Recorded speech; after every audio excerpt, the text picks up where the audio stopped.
Just one game to go here at SunTrust Park before the All-Star break. And let's see if the Bravos can make it a winner. Another big crowd gathering for the final game of our series with the Arizona Diamondbacks. So far, the Snakes have flexed their muscles. They've won the first two games of this series here in Atlanta, GA. With Paul Bird, Chip Carey, great to be back with you for the finale before the break. Paul, let's see if Julio Teheran can continue his good work. He's got the ball for the Braves, trying to help Atlanta avoid a three-game sweep. Yeah, and Julio, we need you today. We need to stop the slide right here. Last game before the All-Star break. His last start was fantastic. As you can see right there, 1 earned run, 3 walks, and 5 strikeouts Tuesday versus the Blue Jays.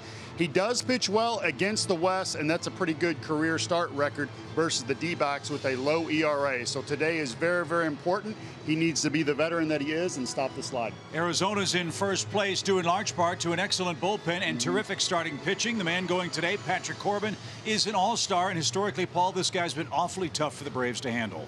He is very tough. The one thing that's in our favor, he's not with his normal catcher, Jeff Mathis, today. Avila will catch him. 8 road starts. That is a good record. ERA is low, and you see the last 4 starts, he has been even better. I wish we had better news, but this is baseball. We're playing the game. We're excited. It is a pitching duel. It's hot. Braves can turn it around. And a very different looking lineup for Brian Snitker, which we'll tell you about in just a few moments. Julio Teheran has the ball for the Braves in Game 3 of this series. Atlanta faces Patrick Corbin. We'll get things started on a hot, sticky Sunday in Atlanta right after the break.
Presented by your Atlanta Hyundai dealers. Great day to be sitting by the pool watching Braves baseball as we convene here at SunTrust Park. Another hot, steamy day. Braves in Arizona wrapping up this 3-game series. Arizona won the first one. A 2-1 final score here on Friday night. Yesterday, the Braves were shut out by Zach Greinke and the Diamondbacks bullpen, 3-0. But the Phillies lost yesterday, so Atlanta's still a game and a half back in the Eastern Division race. I mentioned the different looking lineup, Paul. That means a different looking defensive lineup as well. Look who's playing center field today for the Braves. Ronald Acuna Jr. getting the start over Gold Glover Ender Inciarte today. just giving Ender a break. He struggled a little bit lately. A lefty on the mound. Acuna moving over to center field. That's his natural position. As you heard him say on Braves Live, he's been working a lot in left field, but not worried about running out to center. And hopefully you won't have to track down too many fly balls today with Julio Teheran pitching for the Braves today. He's been resurgent in his last 3 games, and he'll face an Arizona club that has 53 wins before the All-Star break. That ties their all-time franchise record for most wins before the intermission, set in a terrific 2017 season for them. As we've seen, Paul, Torey Lovullo has a very balanced, very interchangeable lineup, and some different places, different faces for him on his Toyota starting 9, with Goldschmidt hitting second, David Peralta third against Julio in Game 3 today.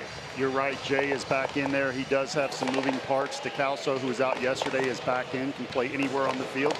He's got options. Now, Chip, they were 4-9 coming into this series. They were struggling.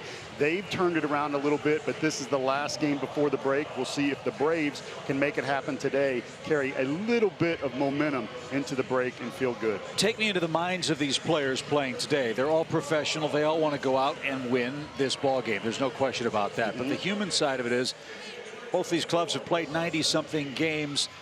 I would assume that it's hard to put the thought of a 4-day break for most of these players out of your mind and attend to business at hand in Game 3. Yeah, you know, they are human. And you're thinking, hey, I got to get to the beach. I'm excited about that, or the All-Star game for many of the Braves. But, hey, I'm in first place and I'm in second place and right out of the hunt battling. And I've got to take care of business right now and focus on this series and get the break out of my mind. So it's one of those things where the Braves are a little tired. They do need the break, but they have to finish strong today and take care of business. And Julio is trying to finish strong. He's been very effective in his last 3 starts, Paul. So what does he have to do on his Ford keys to win this game? The first thing is a slider, and the slider, he throws a lot. It's an important pitch, but when it bottoms out, it starts to tilt and go downward and not just to the side. He's very effective. And keep the train on the tracks. All that momentum when you push off that back leg, keeping that momentum towards home plate on the tracks instead of falling off to the left, trying to overthrow when his velocity gets down. He's gotten a little bit of help from that with Anibal Sanchez and Braves pitching coach Hernandez, so we'll see if he can do that today. One thing I really like about what Julio's done in these last 3 starts, Paul, is he's gone pretty deep in the games. Remember, he had that illness after his start against the Yankees. He's come back pretty strong since. 3 starts, 17 2/3 innings. It's almost 6 innings per start in this day and age. That's really, really respectable work. After the game in New York, he couldn't even talk to us. He was over there in the corner and didn't know, if he was going to need an IV. He was very, very sick. But he takes the ball. It doesn't matter. He'll have the trap that was hurting him. He'll have a pulled this or that. But he takes the ball. He's a professional and goes about his business. Well, he's had good luck against the Diamondbacks. 3-1 lifetime. He's won his last 3 decisions against them with a 3.15 ERA. So Julio will take the ball on this summer Sunday. And John Jay will be his first opponent. Jay getting the start in right field for the Diamondbacks. Jay had an RBI hit in the opener. That was the 2-1 Arizona victory behind Zach Godley.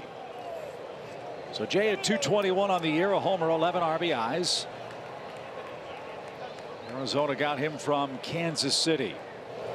And we are underway. A first pitch strike from Julio. 83 degrees, but it feels a lot hotter than that. It is very humid here in Atlanta. The pitch just missed even count. It has an effective temperature of 102. Feels like 102. Which is what Pete Van Wieren was made crazy by. If it feels like 102, it should be 102. That's it. A swing and a miss. Something off speed from Julio. And Jay didn't get it. A ball and 2 strikes.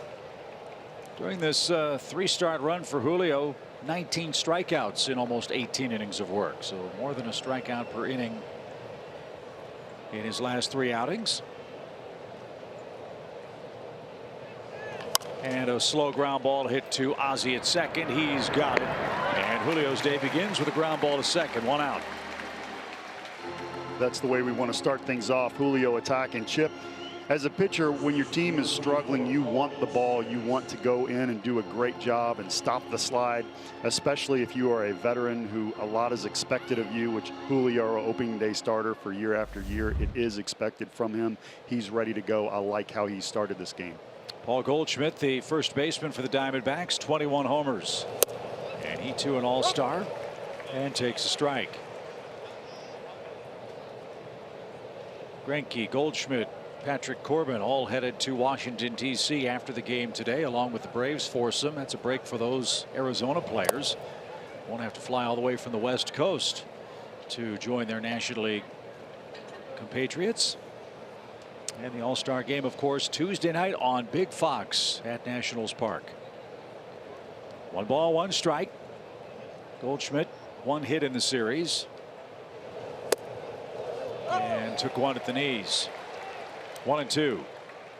Goldschmidt, your player of the month for June. He started off the season very cold, struggling. They put him in the 2-hole, and it wasn't a demotion. Torey Lovullo set him down and said the metrics say our best hitter should hit in the 2-hole. That's why we're putting you there, and he responded. That's interesting because conventional baseball thinking is your number 3 hitter is your team's best hitter, and that's where he should be. I was always told that as well, and you know, that's the metric speaking. So the reason why is they get over the course of the year 15 to 25 more at bats in the 2-hole versus the 3-hole, and after the first time through the order, you can't set up who's going to come up in big situations. Swing and a miss by Tehran. A sweeping slider gets Goldschmidt to flail away. 2 up, 2 down. And that makes sense. You know, look, if a guy's hitting 300, do the math on those 25 hits or 25 at bats. You know, that's 7 or 8 more hits, perhaps. Absolutely. And you're not going to get any hits on a slider like that. Looks like a fastball down at the knees, tight spin on it. You could see the dot on that ball that darts off the plate. Peralta flails away at the first one and fouls it off. Strike 1 to the Arizona left fielder, David Peralta, who's also 1 for 8 in this series.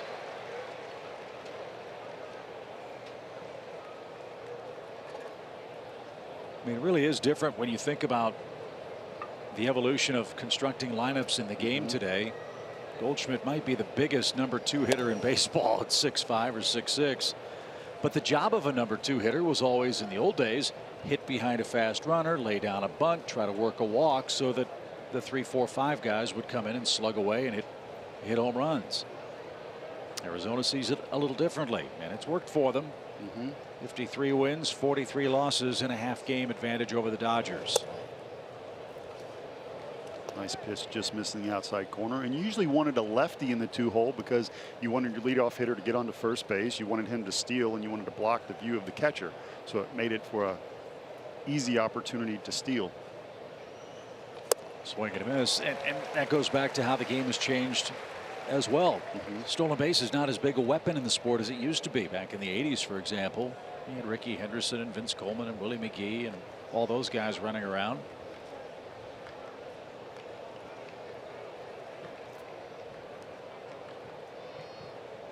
So we'll see how it works out for the Diamondbacks. So far, so good for Julio. He's about to make his 14th pitch. And it's a 2-2 count. And Peralta didn't get it. Very impressive frame for Julio Tehran. A couple of strikeouts and a 1-2-3 top half of inning number 1.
be joining us in the third inning, we are told by our fine producer Gretchen Caney. Can't wait to reminisce with Denny Nagel here on a pretty Sunday, alumni Sunday here at SunTrust Park. Good start for Julio Teheran. He got the D-backs 1-2-3 in the first. Now Atlanta takes aim at another left-hander. This time he's pitching. It's not Denny Nagel, it's Patrick Corbin, who has pitched a lot like Denny Nagel did in his prime. He's having a terrific year, an all-star season for the Snakes. Going to the All-Star game, you see the 19 starts, now only 6 wins. I'm told that he is the king of the no decision. We'll see if that can happen again today or a nice loss. But innings pitched, walks to strikeout is outstanding. Look at those strikeouts, Chip, compared to innings pitched. A big lefty who throws some heat, but his strikeout pitch is the back foot slider to a righty. We'll look for that today. Fastball straight, and then he also sinks it. His last outing, Paul, was one of those no decisions against the Rockies. He went 4 1/3 innings at Coors Field. Let's see if there's a Coors Field effect today. First pitch swing by Ozzie Albies, popped up to left. Peralta lost it for a moment, now picks it up and makes the play, and there's the first out. So we mentioned this different looking Atlanta lineup. Ozzie Albies leading off for the first time since June 23rd. Ronald Acuna Jr. is hitting second in front of Freddie Freeman. No Ender Inciarte today with a left-hander on the mound. Markakis, Suzuki, that's standard order for Brian Snitker. Charlie Culberson in left. Camargo, Swanson, and Teheran rounds out the Toyota starting 9. Just see Ender sitting there. It's an important game for him because he is not starting in center field, and so people are going to watch the way he acts to see if he pouts, to see if he's a little frustrated or upset. But he is one of the spark plugs on the team, always talking, a lot of energy, so it's important for him to be that leader on the bench today. Ground ball hit towards short by Acuna. Quick release by Ketel Marte, and 3 pitches earns Corbin his second out of the inning, and Freddie Freeman's coming up.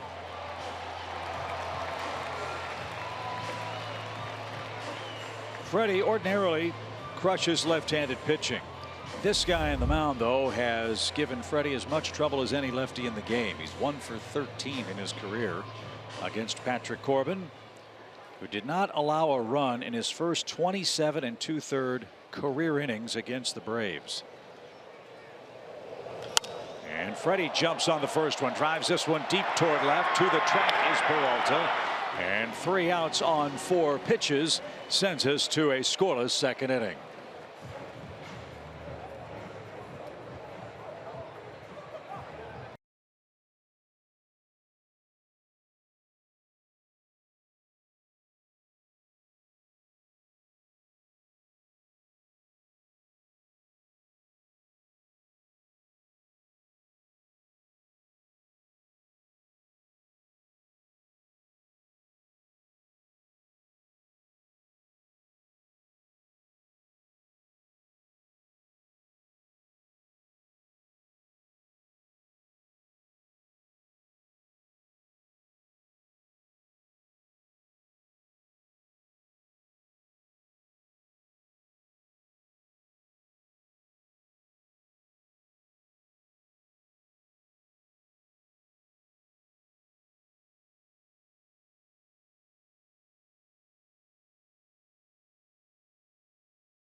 Xfinity delivers the fastest internet with the best in-home Wi-Fi experience. And by Delta Airlines. Back in Atlanta, time for the second inning. Julio Teheran went through the order 1, 2, 3 in the first inning with a couple of strikeouts. Braves hoping to cool off the Arizona Diamondbacks, who've won 10 of their last 13 games on the road, and combined with the Dodgers' loss last night to the Angels, Arizona with a half-game lead in the very tight National League Western Division race. We'll keep an eye on the Eastern race for you today. The Phillies are in Miami again. Washington visits the New York Mets. And we will be in Washington on Friday after the All-Star game to start a big series with the Nationals. Of course, we'll have coverage for you beginning at 6:30 Friday night with Braves Live. A.J. Pollock leads off. He's the Arizona center fielder. 286 average, 12 homers. And Julio throwing strike after strike. Love to see it.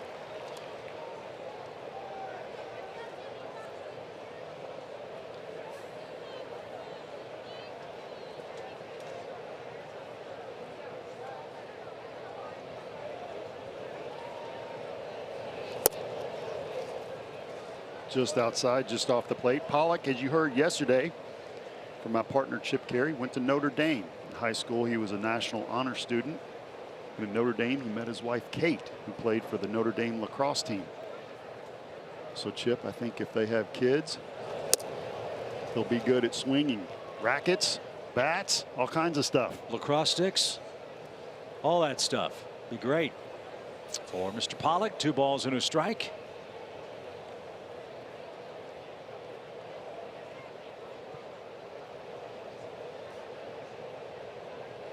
Base is empty for Julio, and the pitch is chopped foul. And 2-2. Pollock's a good player. He's been an all-star before. And sadly for him, just injury-riddled seasons for him the last couple of years. Fractured elbow, strained groin.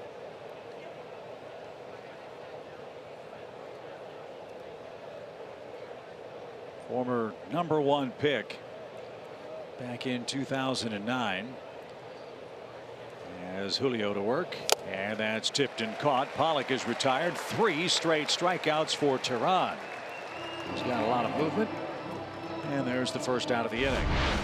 Pollock, one of their best hitters, is overmatched with this cut fastball at 93. I believe it is a 4-seamer that just had some late action on it, had some late cut action on it. That was beautiful. Julio's got his good stuff today, both fastball and slider.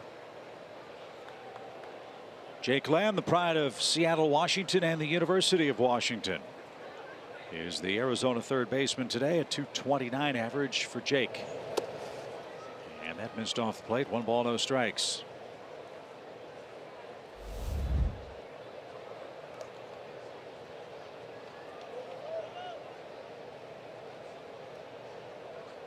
Lamb has never really hit for a high average, but boy, he hits for power. And he's playing in a great park to do that. 29 homers in 2016, 30 homers last year in his first 100 RBI season. Braves have a shift on for him.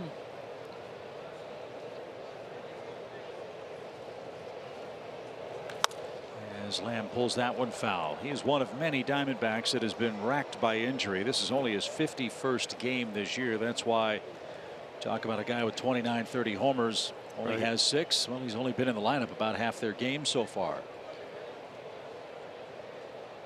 And that Arizona has been able to hang in with all those injuries has to give them, Paul, a lot of confidence going into second half action with that tight race. Did it go? Yes, he did. And Lamb is rung up. 4 straight strikeouts for Tehran and 2 outs. 4 strikeouts, 3 on the slider to both lefties and righties. Got it going today. As the bottom falls out and it goes straight down on top of home plate. When guys are swinging at pitches that are hitting home plate, that tells you the bite and the action that he has on his slider today is devastating. And isn't that the point we've made this whole series? You don't have to throw a strike to get one. Just has to look like one. That's it. And Julio's doing that so far. Here's Ketel Marte. Another strike. 0-1 to the Diamondback shortstop. And that's an easy 92. He does not look like he's working too hard for it or overthrowing it. He is smooth, and it's coming out very nicely. All energy going to home plate. Our great Fox crew a couple of starts ago had that shot of Julio working with Anibal Sanchez on the side. And in his first inning of his first start after that work with Sanchez and Chuck Hernandez, you could tell Julio was really thinking his way through all of those mechanical adjustments. Threw a lot of pitches, didn't look particularly comfortable, but since has really settled in nicely and is pitching very effectively, aggressively, and ultimately, Paul, confidently, it seems. He is. It's like a hitter. If you tell a young hitter, I want you to explode, turn on the ball, and hit a monster home run, you're going to see that front shoulder leak. You're going to see them possibly step in the bucket and try as hard as they can. That's why Freddie Freeman will say, hey, I have that temptation too. I want to hit a line drive over shortstop because it keeps my momentum going up the middle of the field. Same thing with the pitcher. When you try to throw hard, there's that tendency to fly open. To center. And Acuna drifts to his right. Plenty of room for Ronald. He's got it, and Julio has another easy inning. 6 up, 6 down, no score. Nick Markakis, an all-star, you know, is leading off next.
I'm sure you know by now the Braves are sending 4 guys to the All-Star game, and quite the gift exchange between all of them. So part of the gift from Mike Foltynewicz to the guys, he got all of them customized socks. So we'll start out with Freddie Freeman. Freddie Freeman gets to rock his wife, Chelsea, and his son, Charlie, on the socks. Now for Nick Markakis. Nick Markakis getting to rep his 3 sons, Taylor, Tucker, and Toby. And for Ozzie, well, Ozzie isn't married and doesn't have kids, so Folty went for the next best thing, his best friend, Ronald Acuna Jr. So Birdie and Chip, whenever Ozzie gets sad or discouraged, all he has to do is look down at his ankles, and he gets to see his best friend, Acuna, right there on his feet. Okay, that is my favorite hit of the year, Kelsey. I'm up here laughing, don't know what to say, Chip. Nick Markakis rolls out on the first pitch, 1 man down. I love the fact that you've got the Columbia blue background, the stars on there as well. Maybe the guys can slip those on instead of the official socks as part of their National League All-Star uniform. That's great. That is tremendous. Well, they are part of the Braves family and great friends, so very appropriate, and way to go, Folty. So Corbin has gotten 4 outs on 5 pitches. Braves have 3 first pitch outs so far today. Here's Kurt Suzuki, batting .274 for the year. Years ago, Greg Maddux was asked, hey, Greg, do you think you'll ever throw a perfect game? And he immediately said no. Greg was a guy that could get contact. He didn't want to strike people out. But Greg Maddox's idea of a perfect game was 27 outs on 27 pitches. Corbin darn near close to that with the first 4 outs of the game. As Kurt, now a 1-1 count.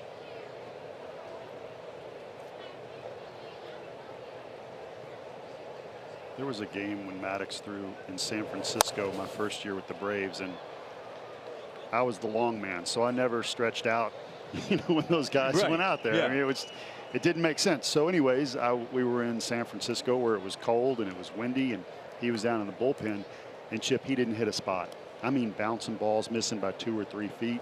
Leo was nervous, pacing, looking over at us like, what's wrong? Does anybody see anything? We're like, no. He goes into the game, and Leo, as he walked down, turned to me and said, hey, start stretching out now. I think something's wrong. So all of a sudden, heart rate up. I'm stretching. I'm ready to go. He didn't miss a spot for 8 innings. Isn't that funny? Through 8 shutout. Pitchers will say that. How many times have you heard a pitcher after a game when things don't go well? Oh, I had the best stuff I've ever had in the bullpen. I mean, I was throwing strike after strike, and then Suzuki drives one toward left. Peralta is there. Ball not carrying so far today. There's out number 2. But hey, I've got my great stuff, and then he comes in and gives up 8 runs in the first 2 innings, and then conversely, like you said, right. You know who did a good job of that yesterday was Sean Newcomb. I went over and told him in the locker room today, hey, you showed me something yesterday. You had no control of any pitch. You didn't have good action on your breaking ball. You were hanging it, and you found a way to get out of that first inning until everything settled in and it came to you. That's a sign of a great pitcher. He did it, kept his team in the game, and is growing up.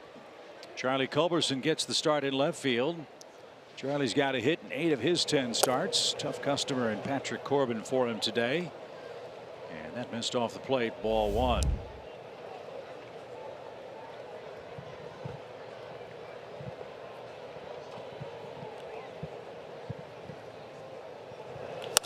Sharply hit toward short. Nice pick. Strong throw, and Corbin has a 1-2-3 second of his own. He's thrown 12 pitches. No score after 2.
Always great to welcome the always entertaining Denny Nagel to the booth. Good to see you, buddy.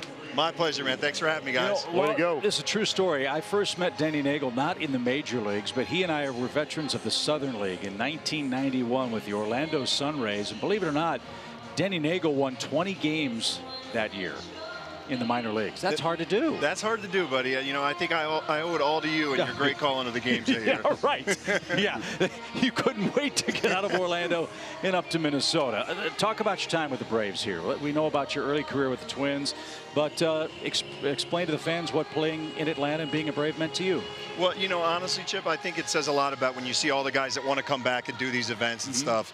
You know, it all started for me with the whole organization, Bobby Cox, John Sherholtz, just they were so welcoming when you got here. And then that translated down into the locker room, as Birdman can testify to, too.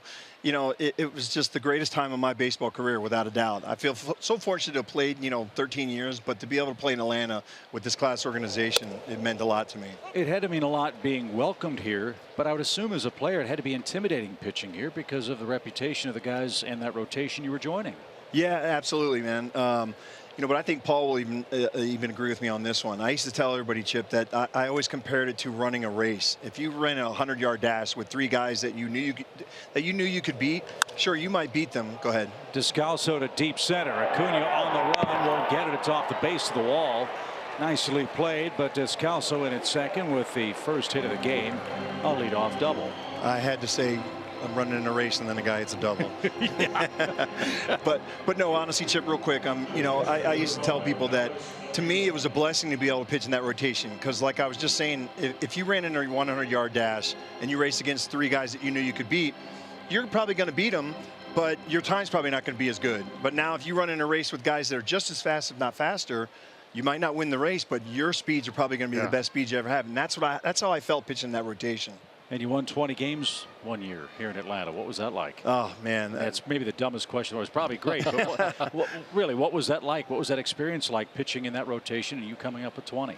Well, you know, honestly, again, because to be able to pitch in that rotation and then go out there and do my part to add whatever I could to an unbelievable rotation of obviously 3 future Hall of Famers. So for me to go out there and win 20 games that year in '97, it just kind of solidified my career and put me on, you know, kind of stamped it for me. And I felt like I belonged, you know, in the big leagues, but then I felt like I really belonged to be able to go out there and do that with those guys that year. And you would have been a #1 many other teams, you know, coming from Pittsburgh. Fantastic. So I'm the long man in the bullpen. So when you warmed up, I don't know if you know this, but I was like, I got a chance to pitch today. Maddox, Clavin, Smoltz, I did. This guy wins 20, turns out to be our best that year. And yeah, but hey, always happy for you. Maybe, you know. No, I appreciate that, Birdman. Yeah, I mean, honestly, you know, as you know, man, pitching in those rotations and that whole pitching staff in general, you know, from top to bottom, you know, Leo did such a great job. Bobby did an unbelievable job at using his bullpen.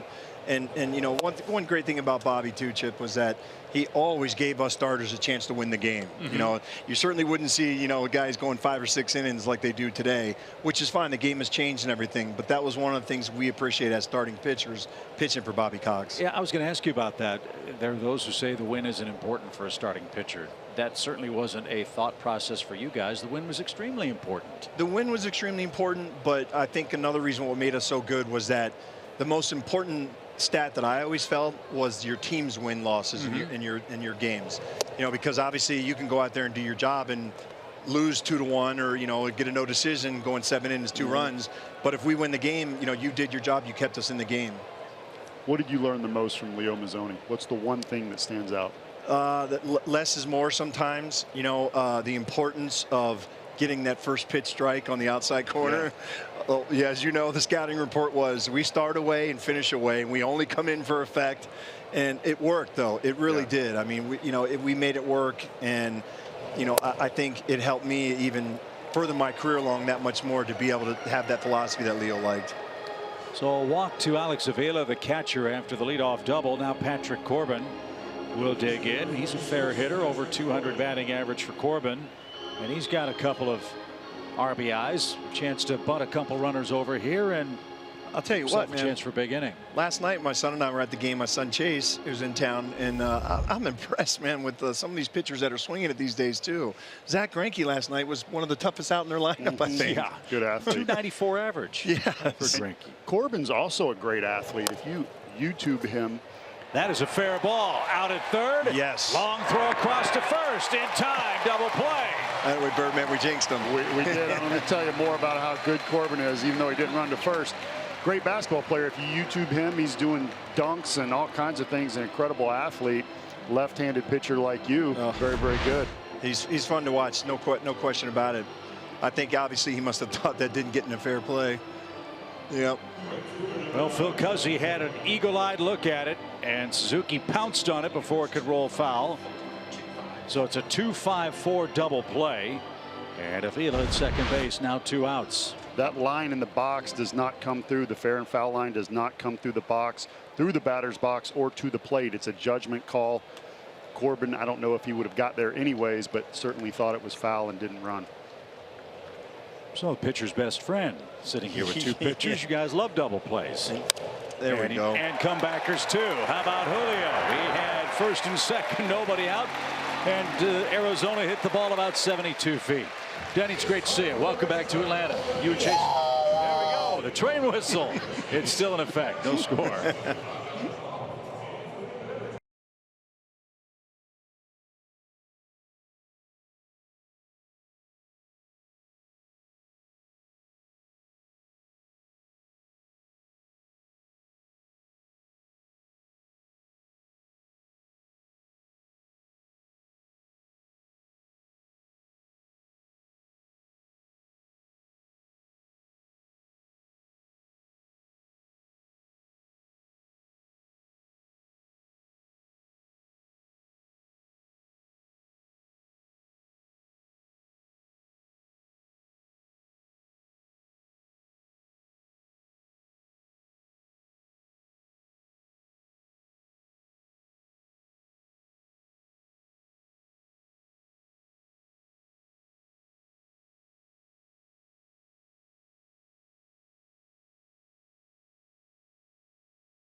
All-Star games coming up Tuesday night. Still some unfinished business to attend to here in Atlanta. Good job by Julio Teheran and Kurt Suzuki to get out of a 2-on nobody out spot and keep this game scoreless.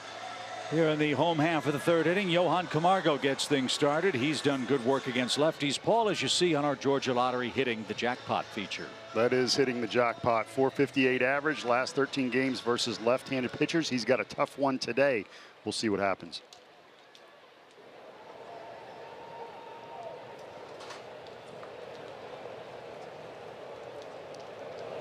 First pitch swing and popped up out of play. Braves are getting after Corbin aggressively early in the count.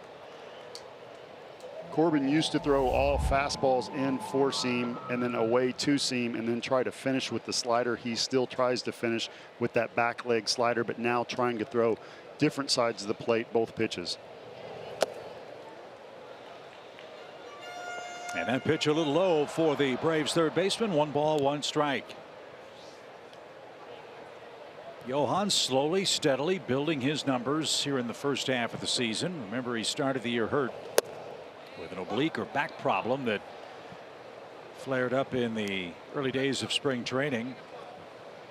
So that cost him a lot of time, but still 9 homers, 39 RBIs. This is his 72nd game. So you double his numbers. You're looking at an 18 homer, around an 80 RBI guy that missed a month. That's not too shabby. Showing more power this year. Corbin has thrown that back leg slider the last 3 pitches. Now he's going for a fastball away. And Camargo had it covered. So Atlanta has its first hit. Leadoff single by Camargo. Interesting choice by Corbin, who doesn't give up much offense at all on that slider ball, but the heater got hit, and there's an Atlanta start. Was not too bad of a pitch. It caught a little bit too much of the plate. A third. Camargo going down and getting it. He did a great job laying off the sliders down and in to get to that fastball. I love watching our close-ups of that guy swing the bat. He's blowing bubbles when he's swinging and hitting. Staying loose. So here's Dansby. He's got 4 hits in his last 12 tries at the plate.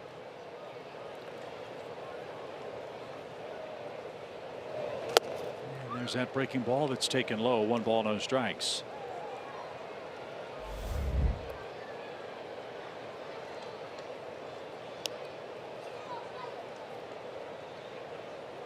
Braves have won 14 games against left-handed starters this year. They're hitting .275 against them. One of the more impressive major league teams against southpaw pitching. Atlanta hoping that holds true again today. The Braves are trying to win for the 5th time in July. They're 4-8 this month and have dropped 8 of their last 10 overall.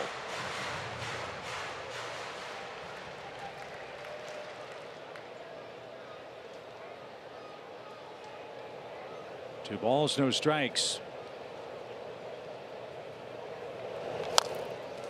And Atlanta's work against left-handed pitching is our SunTrust confidence play. Very nice. Braves atop the National League this season against left-handers. As we said, a very good left-hander on the mound today, but we have the best offense in the league against lefties. How about the Reds on that list? Did you know Cincinnati's won 21 of their last 30 games? I did not. Jim Riggleman's doing a whale of a job. The Reds are now only 9 games under 500. That is remarkable work. The pitch is hammered inside the line at third base and headed for the corner. Camargo around second, on his way to third. Ron Washington's waving it. The relay throw won't be made. It's a double for Dansby, and the Braves strike first.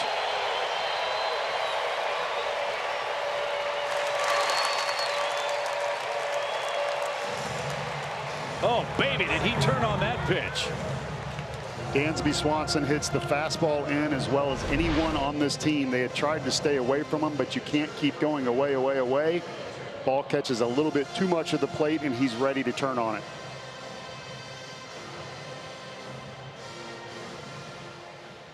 No chance for Jake Lamb.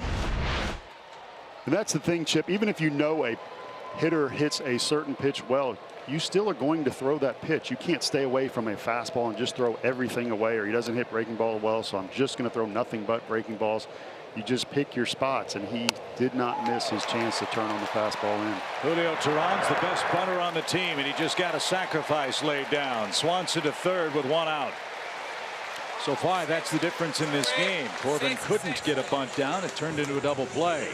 Julio lays one down, and Dansby represents the second run 90 feet away.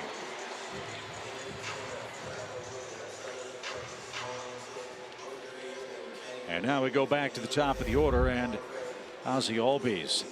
During this extended funk for the Braves offense, Brian Snitker talked about the lack of big hits that have not appeared of late, but even productive outs haven't been all that frequent for the club. In fact, in the last 10 games, the Braves have had one sacrifice bunt coming into play today and one sacrifice fly in their last 10 games. And so the opportunities have been there for the Braves, but they have struck out 22 times in 81 at bats with a runner at second or third base. 1 ball, 1 strike. And this is one of those spots where get a fly ball, almost certainly you figure Dansby could score here if it's of depth. Dansby with good speed. The infield is not playing all the way in, but they are a step off the grass. Ozzie hits the ball hard, and as a switch hitter, we'll see how he plays this, but I agree, a long fly ball would be fantastic. Little dribbler on contact. Lamb's got to hurry. Can't make the play at the plate. Throws it away. It's down the line. Ozzie will turn the corner. He's at second. He's thinking 3. Bit of a stumble. Throw to third. Ball dropped. He's safe.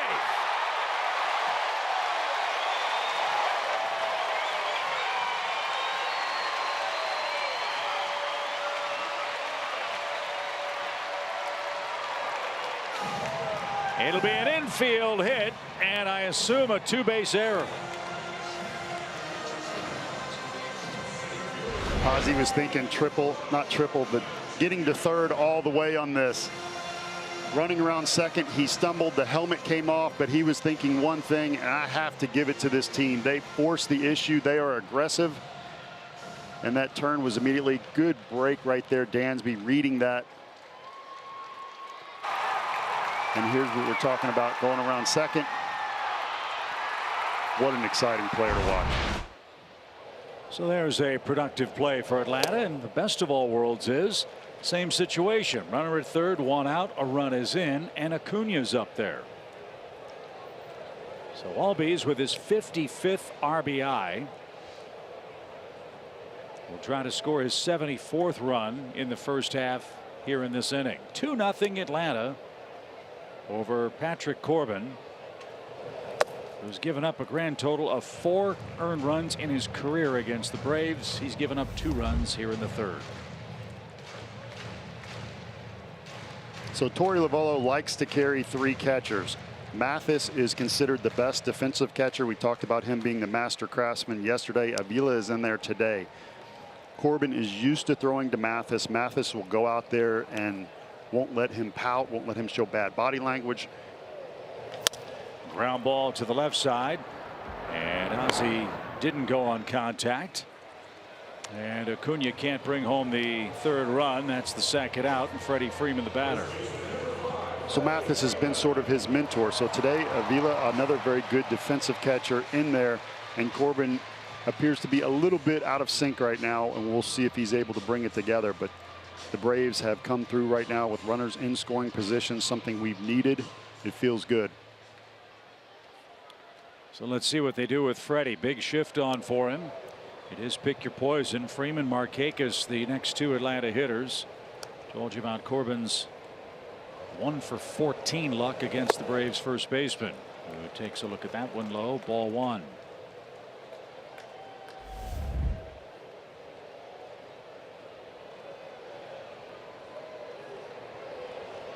A single, a double, a sacrifice, an infield hit, and a 2-base throwing error puts Atlanta ahead by 2. And that one struck toward right. That's going to get down. It's 3-0. Freddie on his way to second. The ball dies at the base of the fence. 61 RBIs for Freddie.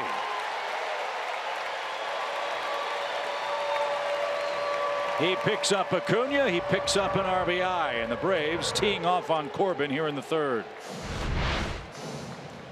Breaking ball down and away. Freeman went and got it. He went and got Greinke yesterday. Excellent point of contact. And the shift is on in the infield. The outfield, there's nothing you can do about that. That ball is smoked. Big 2-out RBI.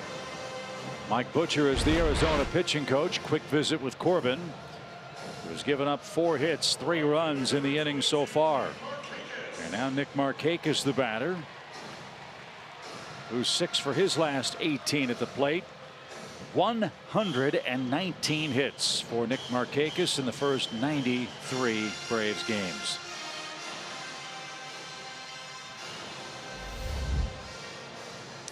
And what a thrill it'll be for him. Nick is so quiet, so stoic. You ask him about the All-Star game, the first thing he says is, it's going to be a lot of fun for my kids. Can't wait to see them running around on the field during the festivities. And we can't either. First All-Star appearance for Nick Markakis.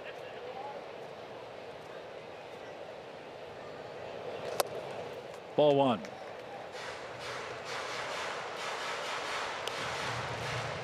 So Corbin, who breezed through the first 2 innings with 12 pitches, has thrown 19 pitches in this inning alone.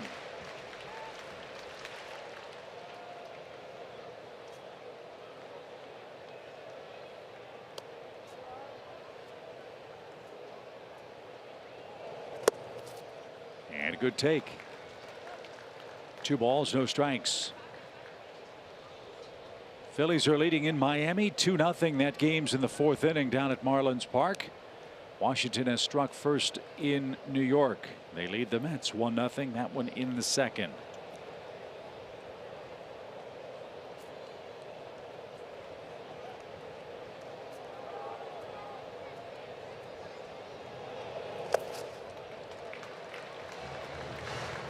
Breaking ball to Markakis with first base open. But Suzuki, a right-hander on deck, I'm not sure.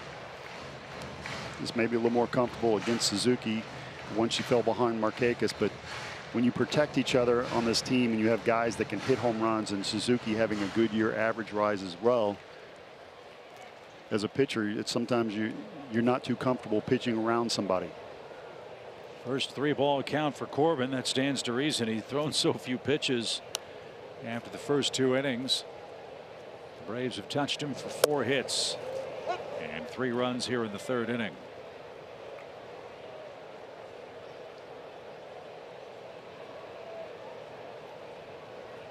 Atlanta back home after the All-Star break.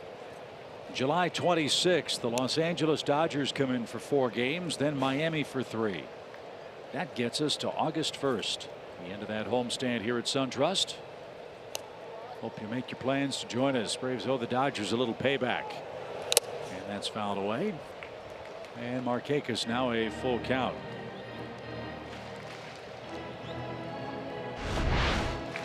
Corbin got away with one right here, ball down the middle, and he took that right off his mask. How's your face? That's a rough way to start your Sunday, isn't it? No springs on that wake mask. up right there. Yeah, no springs for Alex Avila on that hockey style mask. Full count pitch for Nick. As Freddie leads at second, and that one's shot into center field. It's falling quickly. It's going to drop quickly. It's an RBI for Markakis. It's 4-0.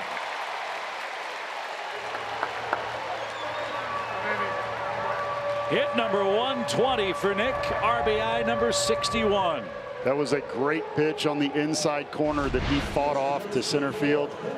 There's nothing else you can do as a pitcher except put it right there. Markakis, a professional hitter, finds a way to get the job done.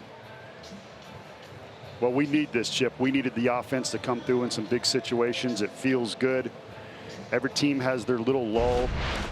You know, and I'm not saying, hey, the Braves have won this game, it's over. I just like the fact that they've come through, and in that dugout, you say, you take a big breath, and you think, hey, momentum, it's over. Kurt Suzuki flying out his first time. And let's not underestimate or minimize that number I gave you about Nick Markakis. 120 hits. Last year, Nick played 160 games and had 163 hits. Folks, we've got 67 some odd games left.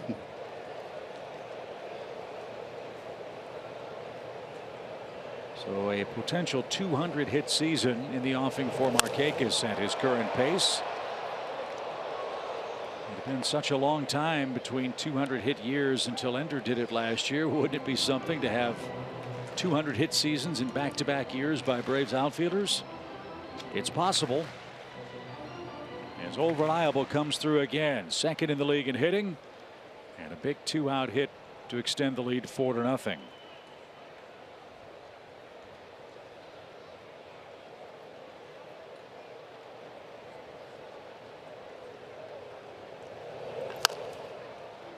Bounced foul past Ronnie Washington, still 0-2.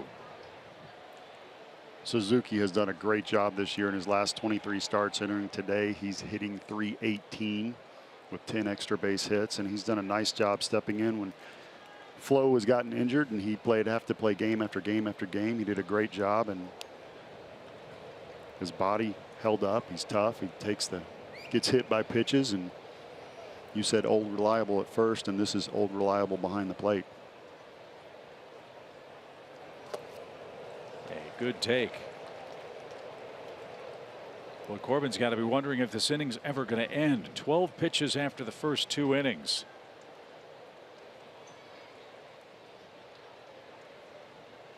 He's about to make his 29th pitch in this inning alone. 4 runs, 5 Braves hits, 2 outs. The Braves gave him an out on a sacrifice by Julio Teheran. And the pitch missed badly. Ball 2.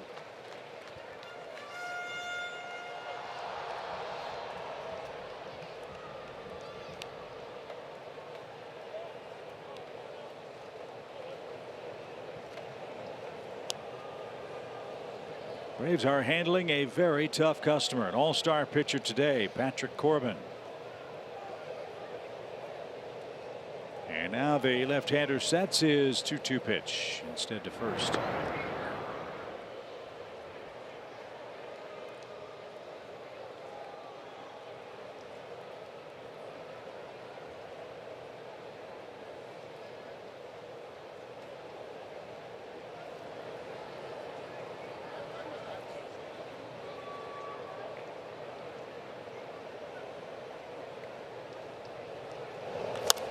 High towering fly down the line in left. It is foul. However, Kurt just missed.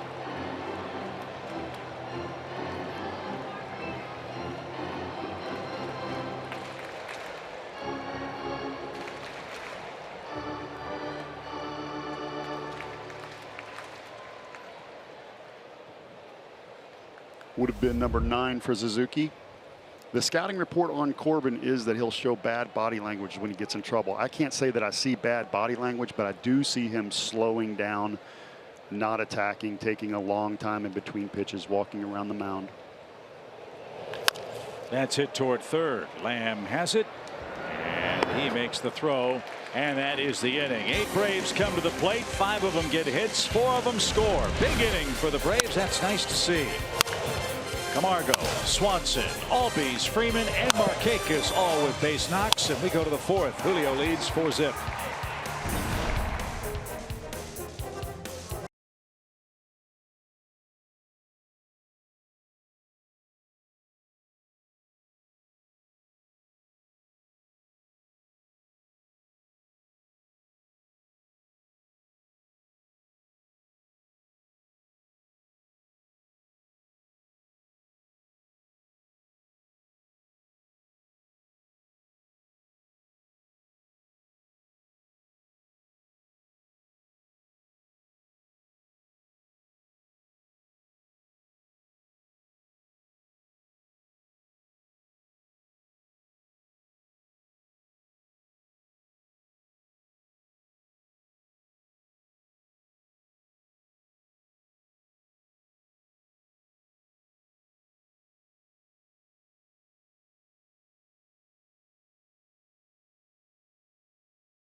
Xfinity Cam, good crowd on hand as the Braves are up for 4 runs on 5 hits. Our pal Mike Lytle from Delaware North just brought us something to the booth, which is new to SunTrust Park, and we got to show everybody at home this. This is called Bloopers Signature Sampler Sunday.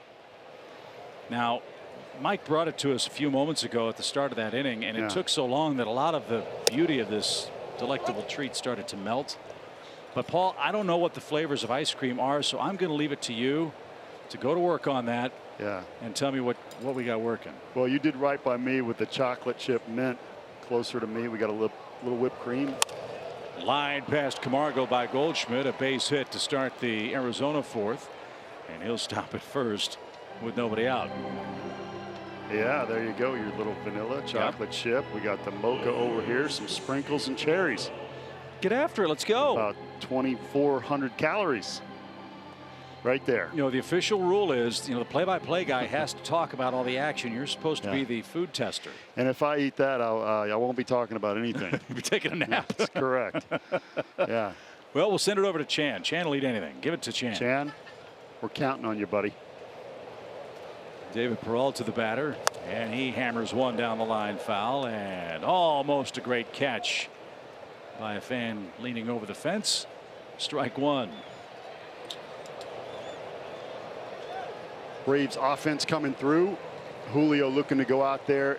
Very important that he throws strikes and has a big shutdown inning, gets the guys back in the dugout. As a pitcher, that's what you're thinking and trying to do. And you always try to do that, but when your team spots you 4 runs, you want to say thanks, guys. You want to run right back out there and throw strikes.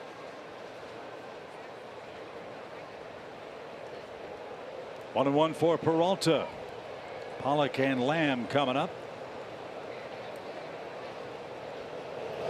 And out of play. In case you missed it, Peralta, a great story. A pitcher until 2009, 2 shoulder surgeries. He had to go play independent ball. He spent 2.5 years playing independent ball as a hitter.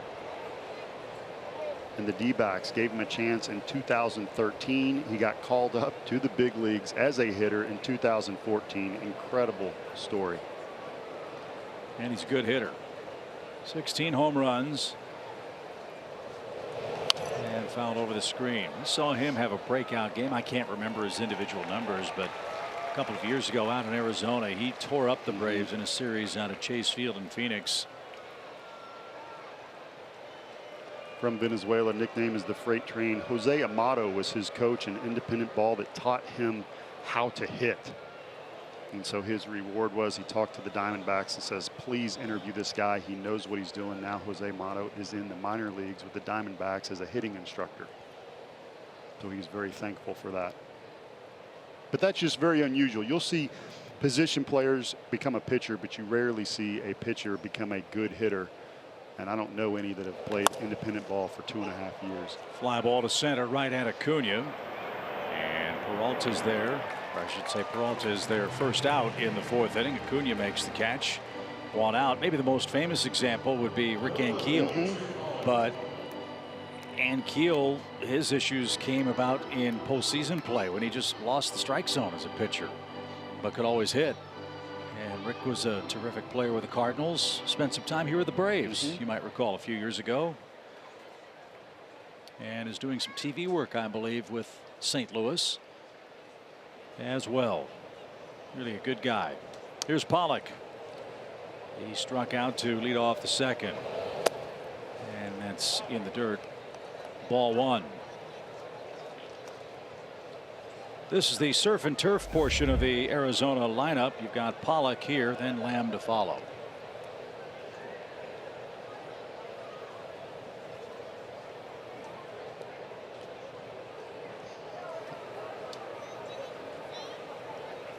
One ball, no strikes.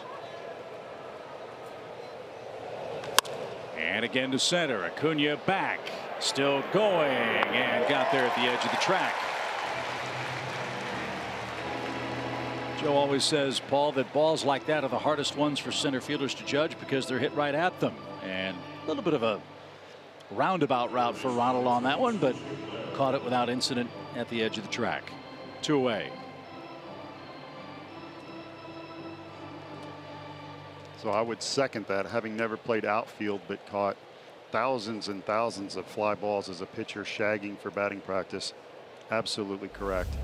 Acuna makes up for any time he has a little stutter step or a bad jump. He so makes up for it with that speed, but he gets good jumps as well. Right there, a strike for Jake Lamb. Well, the surf portion of their lineup got out. Yep. What will happen with the turf? Let's see if Julio can bleed him. Leading 4-0. No balls and a strike. Runner goes. Pitch hammered up the middle, but right into the shift where Dansby was standing behind the second base bag. Lamb is robbed. Inning over. A leadoff single wasted by the Diamondbacks. It's 4-0.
Afternoon here in Atlanta. We talked about Patrick Corbin and his excellent breaking stuff. Paul, that's our StatCast feature powered by AWS. Absolutely. And when I think of devastating left-handed wipeout sliders, I think of Chris Sale. You can see those numbers with Patrick Corbin, 113 strikeouts, even more impressive season for him. But the Braves have gotten to him today and hit that fastball and not let him get to that slider. And when he's thrown it well, they've laid off. Yeah, AWS could be all-world slider for Corbin. Opponents hitting $140 against that pitch this year, but not so far today. He's given up 4 runs, 5 hits, all of them last inning. Arizona retired quickly in the top of the inning. Charlie Culberson leads off here for the Braves. He bounced out to short, and that's in for a strike. Phillies extend their lead in Miami off Jose Urena. 5-0 is the score down at Marlins Park.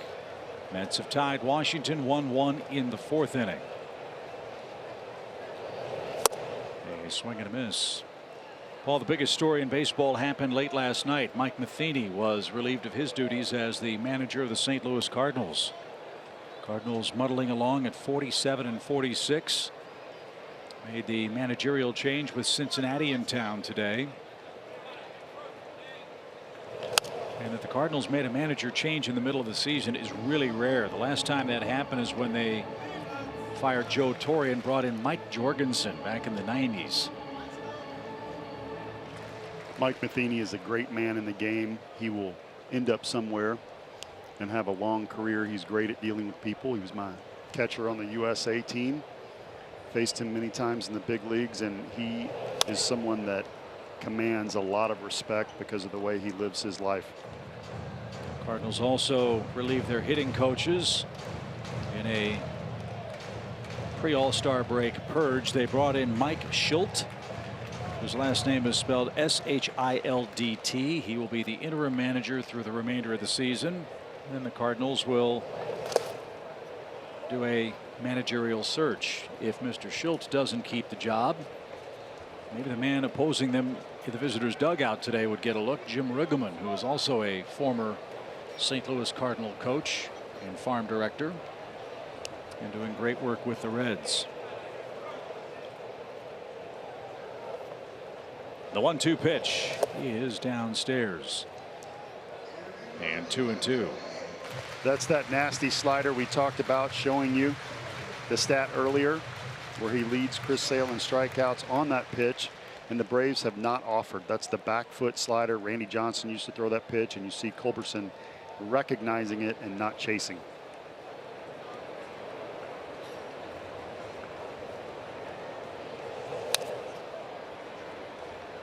And then when Corbin has thrown his fastball, Braves have had it covered. I mean, he doesn't have a strikeout yet today. This is a guy that's one of the best strikeout pitchers in the National League.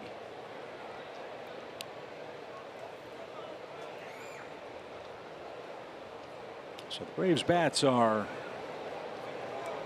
hotter than the weather today. The pitch is taken low. There's that slider. Full count.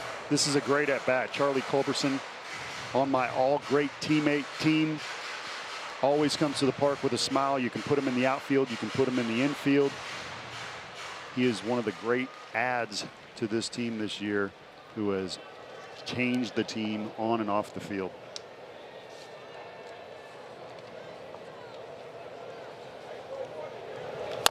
Little tapper hit towards second, and throw to first in time by Descalso. Charlie Culberson's retired, one away. Well, the fewest strikeouts for Patrick Corbin in a game this year is 5. It's happened to him twice this year. The last was June 11th. Again, he's got 146 strikeouts, Paul, and now almost 120 innings. But has yet to strike out a Brave today.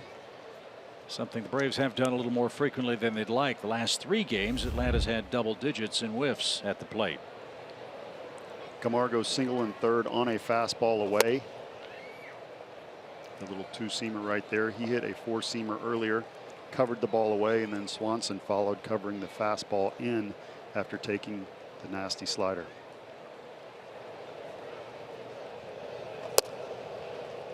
Just missed. And Camargo ahead in the count, 2 balls and a strike. 18 RBIs for Johan in his last 26 games. And this one's hammered toward left, but playable for Peralta. And he's got it with room to spare, 2 outs.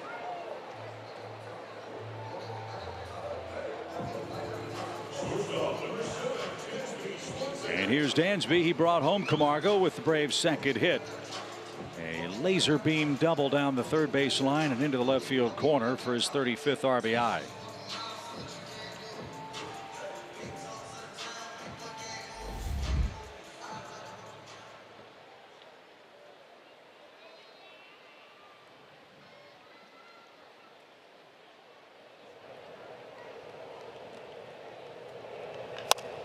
This one hit the other way.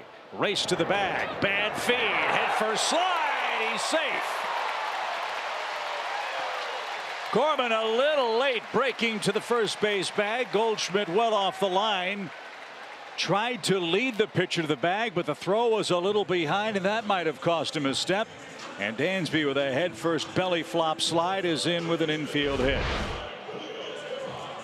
Pitcher is late breaking for first base. You see the little hesitation where Corbin watches, and Dansby cannot resist the temptation to dive head first into first. You don't want to teach that. I'm glad he's not hurt. I'm glad he's safe, and it worked out. Did you see what he did as he rolled? What's that? Watch his left hand. He knows that the pitcher's close, and he's getting that hand out of the way. So a 2-hit game for Swanson. At the very least, it clears Julio Teheran, who laid down a sacrifice that led to a couple more runs.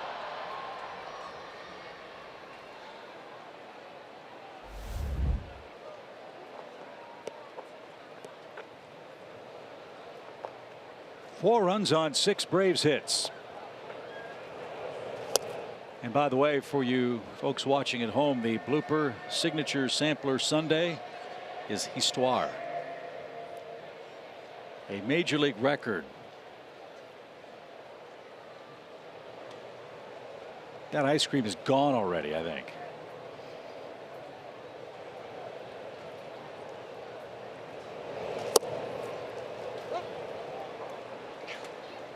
Tell you what, we've got the best stat man in the business, Chan the man. It's gone. Not even a full inning of work. Nope. He liked it so much he had to use 2 spoons. Double barrel, huh? Yeah, swing and a miss. We're going to get Chan a glass of water and a pillow as we get set for inning number 5. It's 4-0.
Braves Baseball is sponsored by Sherwin-Williams, your local Toyota dealers. Let's go places. And by SunTrust. Confidence starts here. Julio is rolling merrily along. Just 2 hits through 4 innings of work. Again, we told you last 3 outings for Tehran, just 6 earned runs in 17 2/3 innings. A lot of strikes. Throwing confidently, Paul, getting ahead of hitters, looking like the Julio of old here in the finale before the All-Star break. Look at that pitching line, Chip. 2 hits, 1 walk, no earned runs. That is a sexy pitching line. That thing looks good. Now, what has he had going? Velocity, 92, 93. Does he need that? No. Would you like that when you can hit your spots? Yes. So he's had good velocity, good location, and he's had his slider to both righties and lefties that has been excellent. And here in the 5th, he's got the bottom portion of the lineup coming up. It's Ketel Marte, the shortstop, Daniel Descalso, the second baseman, and Alex Avila, the catcher. Marte flied out to center in the 2nd inning in his lone trip to the plate. He hit a home run here yesterday. And now Chuck Hernandez is on his way out. He might have noticed something with Julio here. That's not good.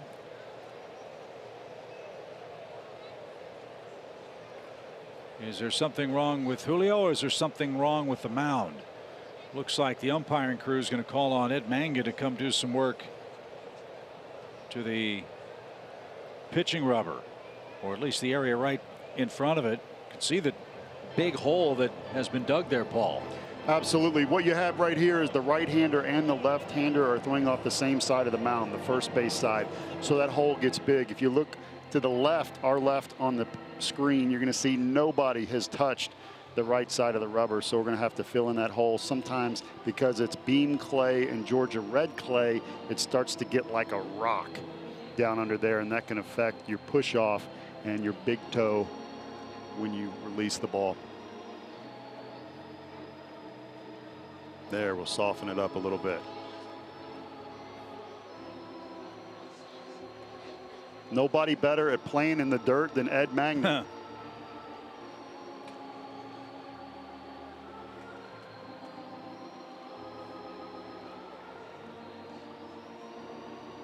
Yeah, it's kind of rare that you see two pitchers working in the exact same spot on the pitching rubber in a big league game, but you can see that's practically the Grand Canyon dug out by Corbin and Julio Teheran.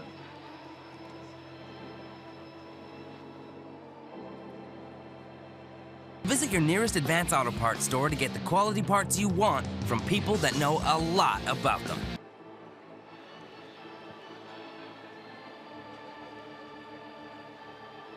So the work continues on the pitcher's mound here at SunTrust Park.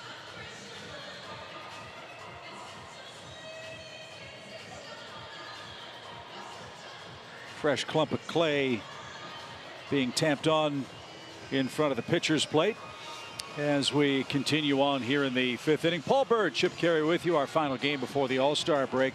Well, we've got a few minutes, Paul.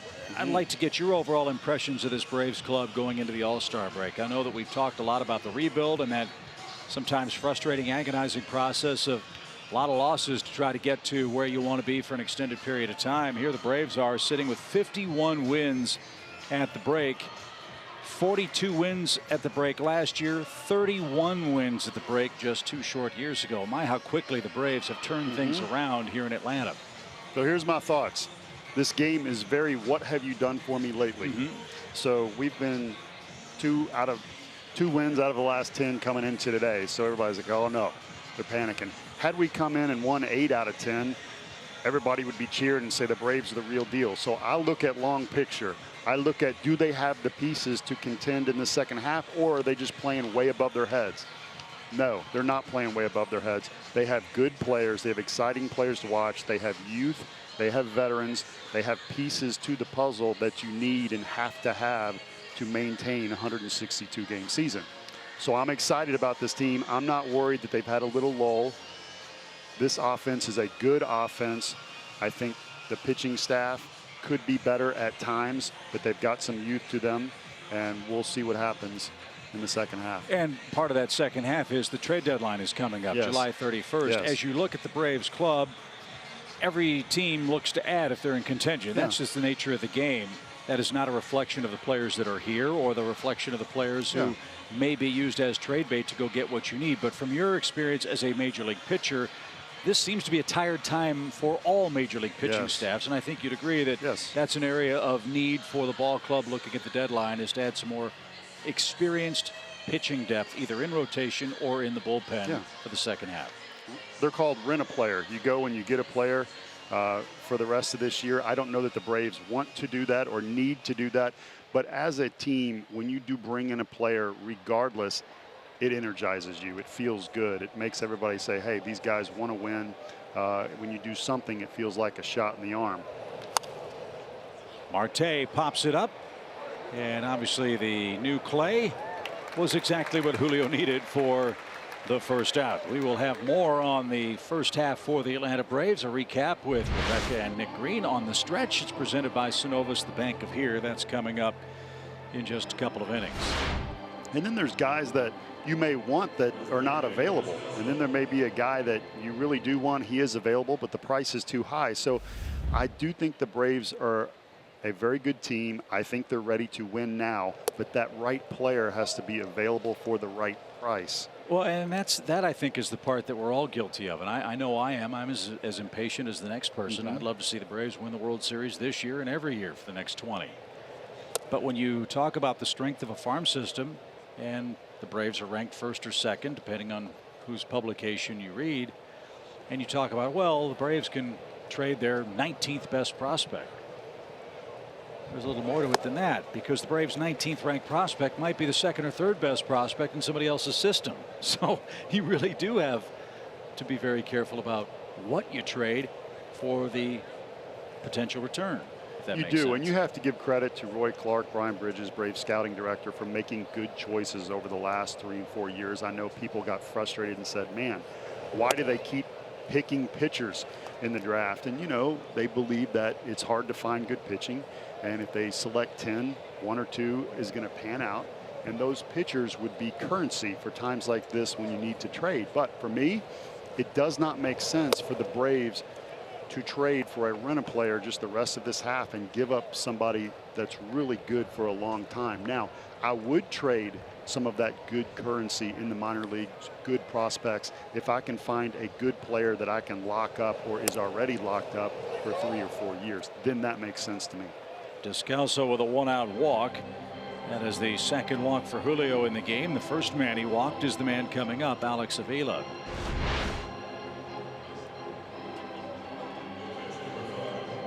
That's a pretty good pitch. Gosh, just missed. Could have gone either way. And I love the frame right there by Zook.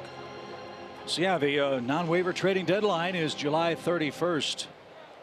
In the major leagues, the Braves will be home on trading deadline day, so we'll see what, if anything, Alex Anthopoulos, Perry Manessian, and the rest of the Braves front office comes up with as Atlanta's trying to chase down the Phillies in the Eastern Division race. Phillies a game and a half up on Atlanta. We don't see the Phillies again, believe it or not, until the final 2 weeks of the season. In fact, the final 3 home games for Atlanta are against the Phillies, September 21st, 2nd, and 3rd.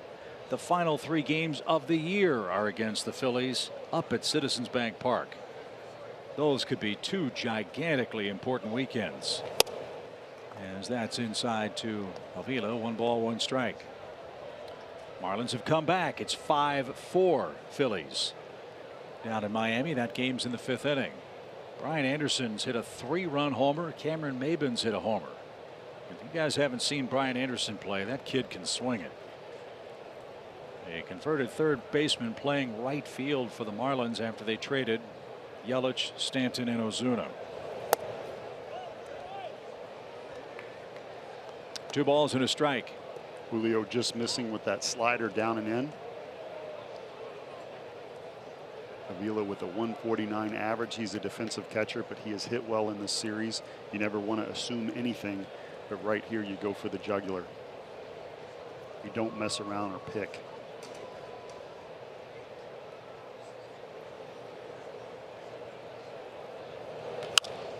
Laced foul, 2 balls, 2 strikes. And I like that target by Zook right there. He doesn't put it on the outside corner on the black. He gives him a third. The reason, again, Avila, a low average hitter. And I'm not saying he's not good. He's in the big leagues. He's a professional, but he's a defensive catcher. And so it's 2-1. I don't want to fall behind. I'm going to throw the ball a little bit off the corner, make sure I get that strike. Julio missed a tiny bit. It hit the corner.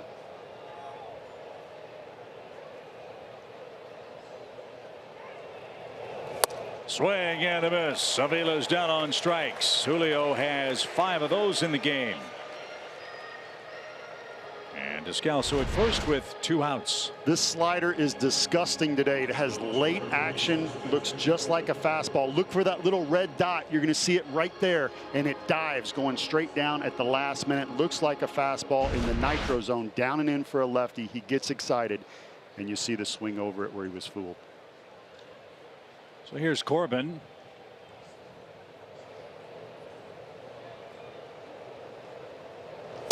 I don't know if this is the case, but it seems to me that the game turned for Corbin when he bunted into a double play. He had 2 on, nobody out in the 3rd inning. And ball was tapped right by the plate. He didn't run. Suzuki pounced on it before it rolled foul. And then the throw to 3rd and 1st took him right out of the inning. And Corbin grounds out to retire the side in the 5th. Julio's got him shut out. He leads 4-0. Top of the order's coming up. Ozzie, Acuna, and Freddie Freeman. Straight A's for the Braves in the series wrap-up in Atlanta so far.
We'll have extensive coverage from DC on social media.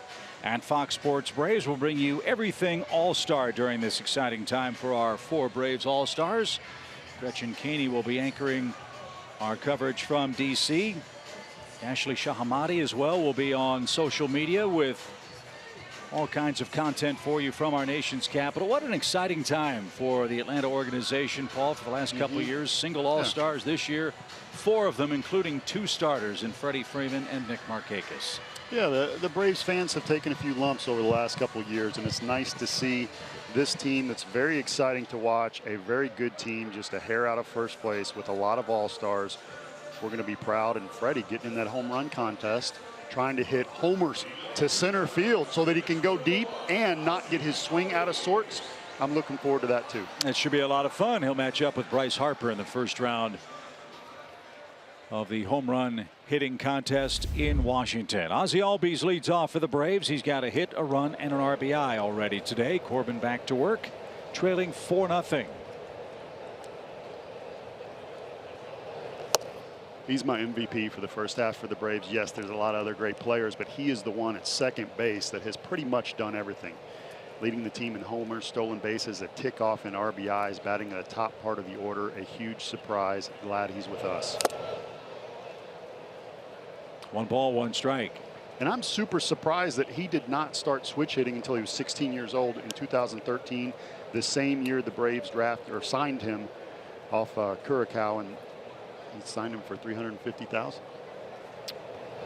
So he's only been switch hitting for about 4 years, and he's in the major leagues, and he's going to the All-Star game. And loves the Braves. His decision to sign with the Braves was influenced by the fact that he loved Andrew Jones and Simmons, also from the same island. So he loves being here. He loves being a Brave, putting on the jersey. Well, he's got a chance to set a record here for Atlanta. 52 extra base hits for Albies before the All-Star break. The team record is 53 extra base hits before the All-Star game, held by Henry Aaron, who did that in 1959. Ozzie scored 74 runs, including 1 today. The team record before the All-Star break in that category is 76. He's had 12 games of 2 or more extra base hits. He needs a double for a 30-double, 20-homer first half. It's been done only 13 times before.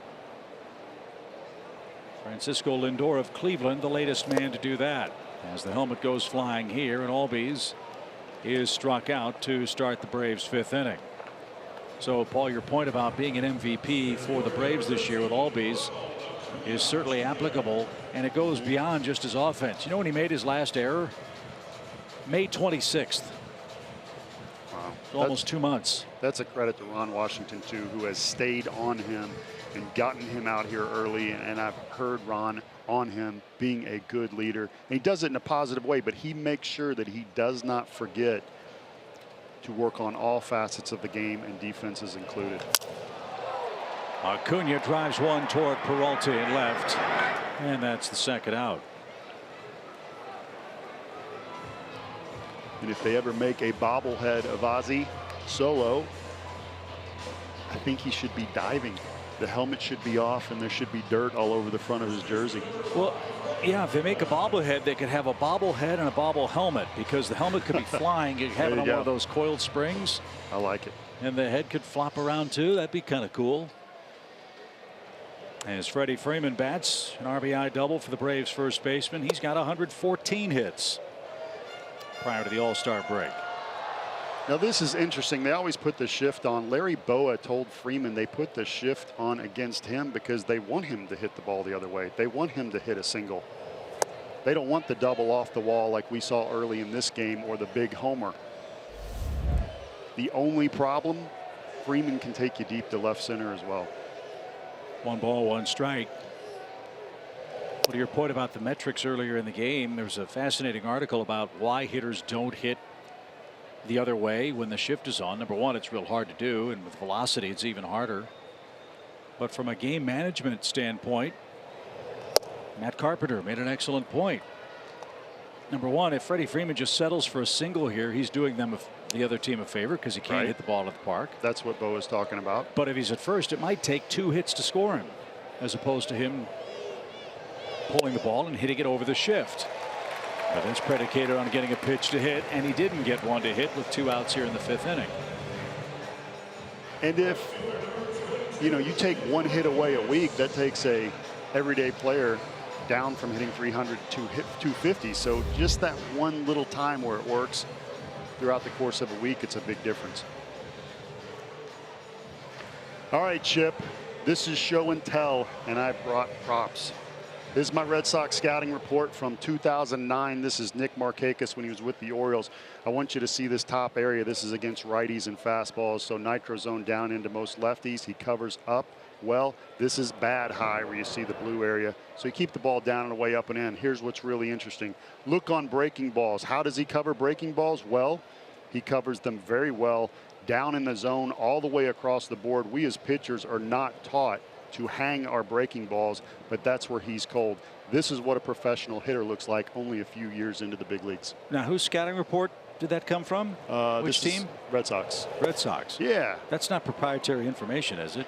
If we go back to 2009, it would be, but I think I cannot be sued because I looked at the, what is that called again? The waiver or something like that? There's a certain amount of time you can't be sued. Oh, the statute of limitations. That's it, yeah. statute of limitations. Okay.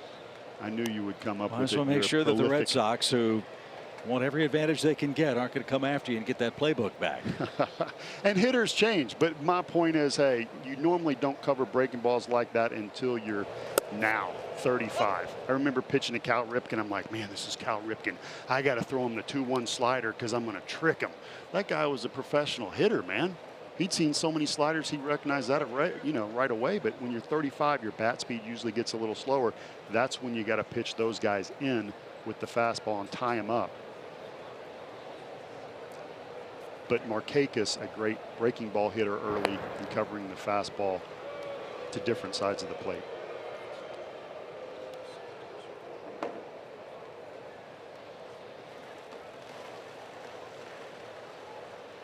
"75 pitches for Corbin, 63 of them since the start of the 3rd inning. He had 6 outs on 12 pitches in his first 2 innings. Then the Braves got going in the 3rd. They've had a base runner or more in every inning since. And that's down the line, foul. Big inning for Miami. They were trailing 5-0 at home. They scored 8 times in the 5th inning. Told you about the Anderson and Maben homers. Justin Bour had a 2-run scoring hit. And Miami now leads that game 8-5 at Marlins Park. If our score holds and that one holds, the Braves would go into the break only a half game out of first place.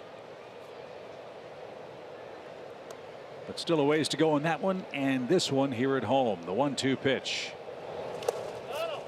And that got behind Avila, but no advance.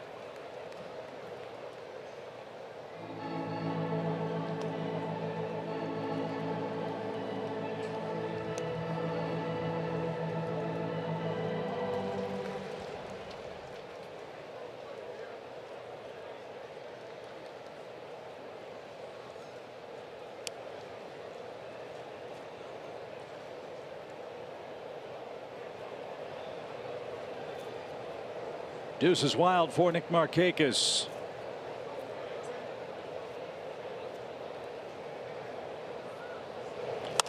And right back to the mound. Nice play by Corbin. Nice effective pitch. Takes care of Nick and the Braves. And the top of the Arizona order's coming up. We're through 5 at Atlanta. It's 4-0 Braves in front.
Go, and you know, the All-Star game and the festivities right around the corner, and as we've been saying, 4 Braves going, but there's actually going to be 6 guys there representing the Braves, as pitchers Kyle Wright and Touki Toussaint are already in DC. They're getting ready for the All-Star Futures game coming up. Now Wright pitching for the U.S. team, Touki Toussaint pitching for the World team representing Haiti. That game starting at 4 o'clock today, guys. That's exciting too, and for Kyle and Touki, good luck. Reason why the Braves only, and I say only in quotation marks, had 2 members of the Futures team is because so many of their young players are already up here. Mike Soroka might have been a candidate. As this one's corked toward right, our long run from Markakis, and John Jay's retired. Solidly hit ball, one of the first of the day for Arizona. 1 out. What you think about it? You can make a case that Albies and Acuna and Soroka and Fried and Allard and on you go. All could be young players. I was so impressed with Soroka before he got hurt with his poise. Kyle Wright, very similar. I saw him pitch at Vanderbilt, well ahead of his years. He's very polished. Touki Toussaint was not. When we got him, he was a freight train, 95, 96 miles an hour, but didn't have the command. This year, his breaking ball has gotten much better. He has pitched much better and gotten rewarded from A-ball to AAA. He's done fantastic. Yeah, and really, when you think about it, the Braves basically bought the prospect that turned out to be Touki Toussaint. They took on the salary of Bronson Arroyo from Arizona. And we'll see how it works out. 1 ball, 1 strike to Goldschmidt, as that's taken low.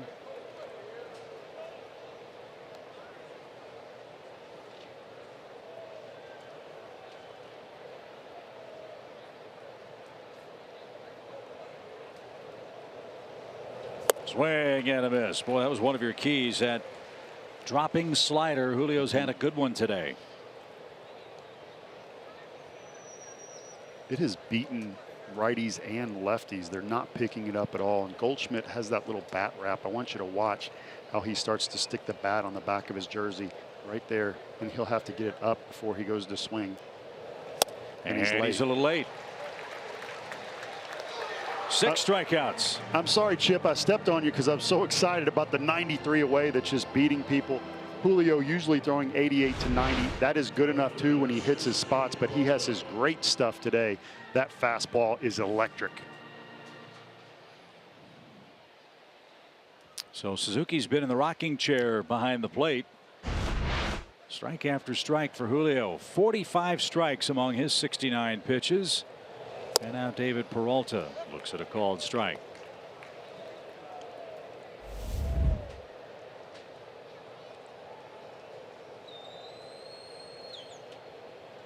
Arizona heads back home, as you'd expect after the game today. It'll be a brief stop for them. They're home for 3 games with the Rockies. Then they go to Chicago to play the Cubs for 4, and then to San Diego. Then they begin August with a long homestand. Texas, the Giants, and the Phillies. The Braves don't visit Arizona until the end of the first week of September. Another chance at first for Ozzie. He makes that play easily, and Julio has a sparkling 6th inning as well.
Coming up in the bottom of the 6th inning, it's time for our Synovus Greatness Made Here feature.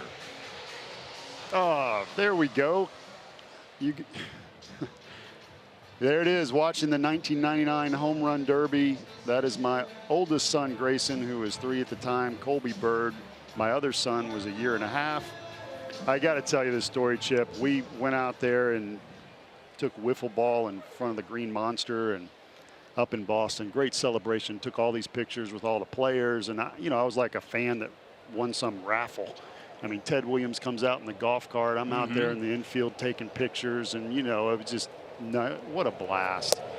So we come back home after the event, one of the most incredible experiences in my life, and I go to turn in the camera. This is pre-smartphone days where you have to turn in film. So I take the film over, and I did not load the film properly. Oh, no. And I got no pictures. So a couple weeks later, Luis Gonzalez, we're playing the Diamondbacks, and he comes over and he hands me a manila envelope, and I open it up, and that was the picture that was in it. Wow. He saved me. So that's all I have. Your job was you had one job, right? Suzuki didn't get it. Load the film in the camera. Yeah. That's it. Yeah, you young whippersnappers who are all into the selfies and the cell phone photos don't know how complicated it was. You had to get the right kind of film for the right kind of camera, right? Yes. I had even taken photography class at LSU. I had it down. I knew it was a done deal, and I did it wrong. Sharply hit to short. Nice pickup by Marte, and Suzuki's retired. He's out number 1. You didn't take any grief about that when you got home from the All-Star break, did you? Are you kidding me? I still take grief from that now. But Luis Gonzalez, being a good teammate on the other team, came over with that, and then I gave up a few home runs to Luis in my career, and I never felt as bad as I did with the other guys. Well, the home runs you gave up to Gonzalez are not the most memorable hits in the history of the Diamondbacks, who are celebrating their 20th anniversary season. You were talking about the cut fastball earlier in this series. Well, he hit maybe the most famous cut fastball in Diamondbacks history in the World Series that won it for him down in Phoenix against the Yankees. As that's off the plate. It was like Markakis in this game, who just fought it off. A little dump out into center field. Good things happen when you just compete and put the bat on the ball. But thanks for showing that picture. I appreciate that. Gretchen, everybody in the truck. Yeah, that meant a lot to me. And who was the young guy in that picture, huh? Yeah, it goes fast, doesn't it? Wow. How old's he now? He's 47. Yeah, I was 28 then. Ought to be 28 again. Yeah, I don't mind getting older, Chip. It's the uglier that bothers me. Man. And your son was how old in that picture? He was 3. 3. Yeah. And there were a lot more great pictures that went into oblivion.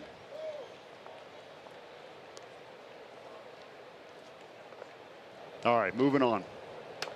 Base is empty. Corbin back out there for his 6th inning. Missed downstairs.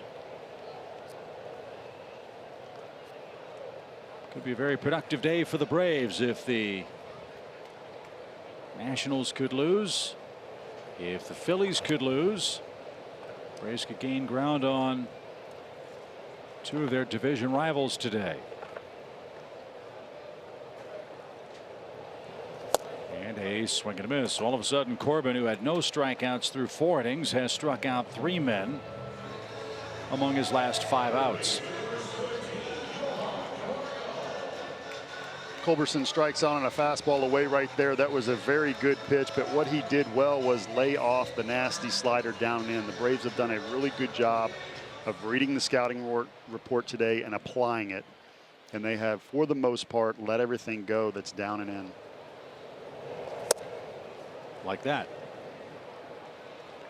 When you know a guy works there and that's his strikeout pitch, you're ready for that. And sometimes you just say, hey, it doesn't matter if it looks like a strike, how good it looks. I'm going to let it go. Got the call outside corner, however. And Johan has a 1-1 count. He got the hit parade started for the Braves in the third inning. Atlanta scored 4 times, picked up 5 hits. And that's all Julio Teheran has needed to this point. Julio with 6 very effective innings. The Diamondbacks have 2 hits, 2 walks, and have struck out 6 times.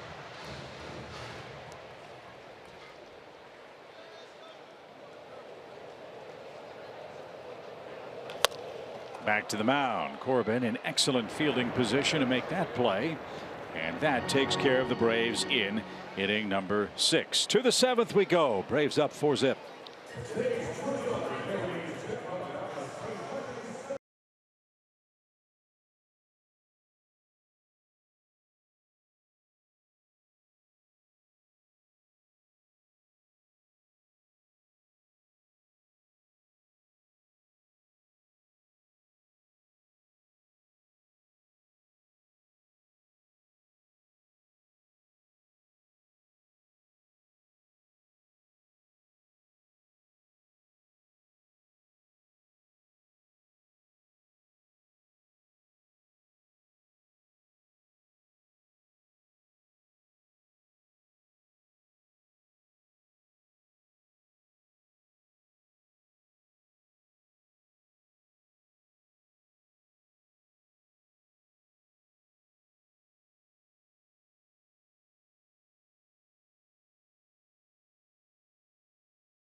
Refreshing finish on a hot, sticky day. Coors Light and an excellent pitching performance from Julio would be very refreshing indeed.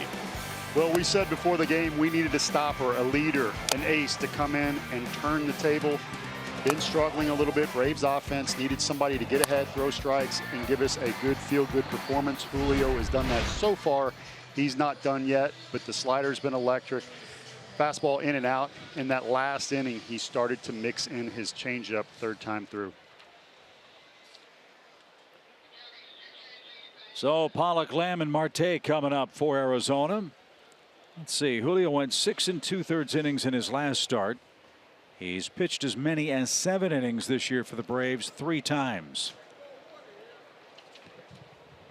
72 pitches for him today. Let's hope he can get us to the stretch with a comfortable pitch count as Pollock takes strike 1.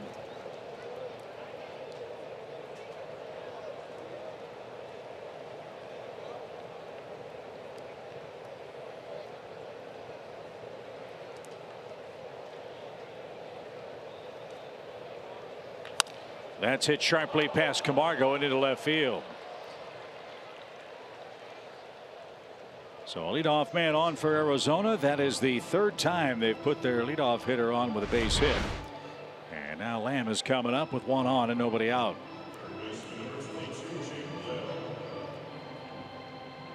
Still had downward tilt. A little bit too much of the plate instead of being on the corner. And a good hitter takes a nice swing at it. Lamb 0 for 2.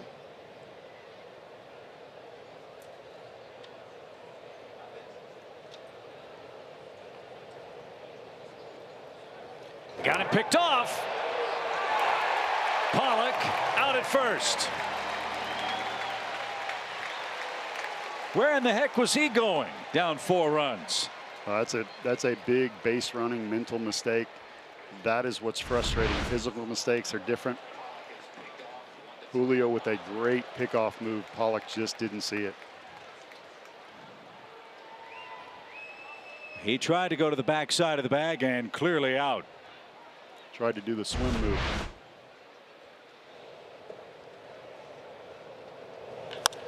And a fly ball toward right. Markakis can't get it. That zooms over his head and bounces back toward the infield. So the base running mistake might have just cost Arizona a run. As Lamb smokes one to the wall in right. He's got a 1-out double in his first hit in the game. That is the hardest hit ball for Arizona today. Nice double for Lamb. Had been struggling this series. That's not too bad a pitch by Julio. It's on the outer third. And Lamb goes and gets it. You know, Lamb, you said out of the University of Washington, wanted to give a shout out today to his sister Megan, who played softball after surviving leukemia. Dad John, college football player, and mom Dion, a tennis player. So some great athletes in that family, and he's played with a lot of great athletes up here. And if you said who's the toughest athlete you know, he will say his sister Megan. Pretty Sounds cool. like it. Yeah, that's great. Wonderful story. As Ketel Marte bats, 1 on, 1 out. Marte's hit the ball in the air twice, once to center, once to Dansby at short. And that just missed. So Julio has been working the slider in. He's been working the straight fastball away. That is the backdoor slider. You see he's trying to give hitters different looks now, going third time through the order.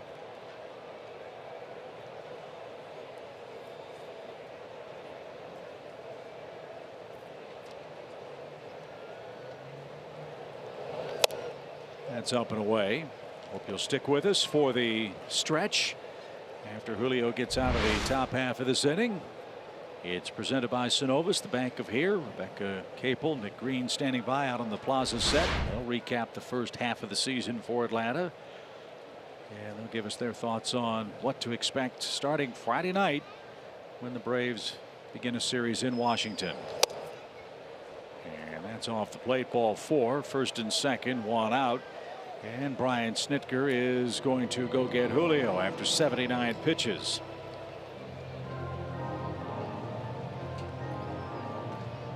So he gives up the leadoff hit to Pollock, picks him off. Lamb hits a double. And now with a walk, first and second, 1 out in a 4-run game. Descalso will be the hitter. Big cheer for Julio, who departs with a 4-0 advantage.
Our Sherwin-Williams painting the corners feature, Paul. That was a very slow walk by Julio off the mound when Brian Snitker came to get him.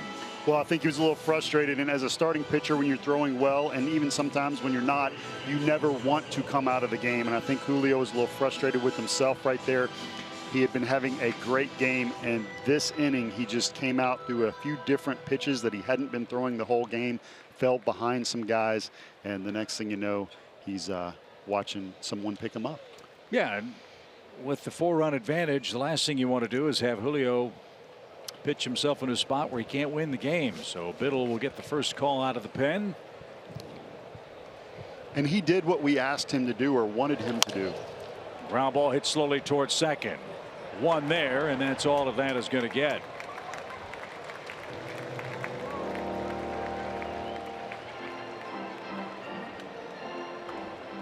Just as Biddle did what you asked him to do, which is you want a guy to come in the game, throw strikes, get the ground ball. He's having a great year for the Braves so far. He's gotten righties and lefties out. And that's the kind of guy you want coming in, picking you up. And the all-important first batter faced. He is retired by Biddle, but now he's got to deal with Steven Souza, who's going to pinch hit for Avila here. Souza has mammoth power. So first and third, 2 outs.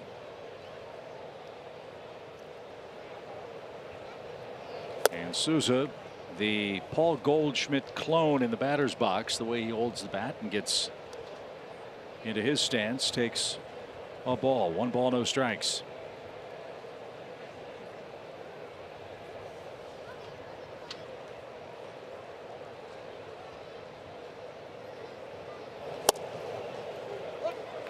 Diamondbacks are playing for a 3-run homer right here.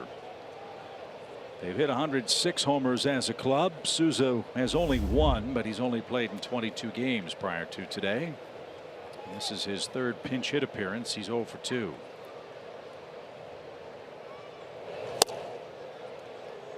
And that's off the plate. 2 balls and a strike. Arizona in home runs is 10th. Excuse me, that's incorrect. Arizona in home runs is 6th.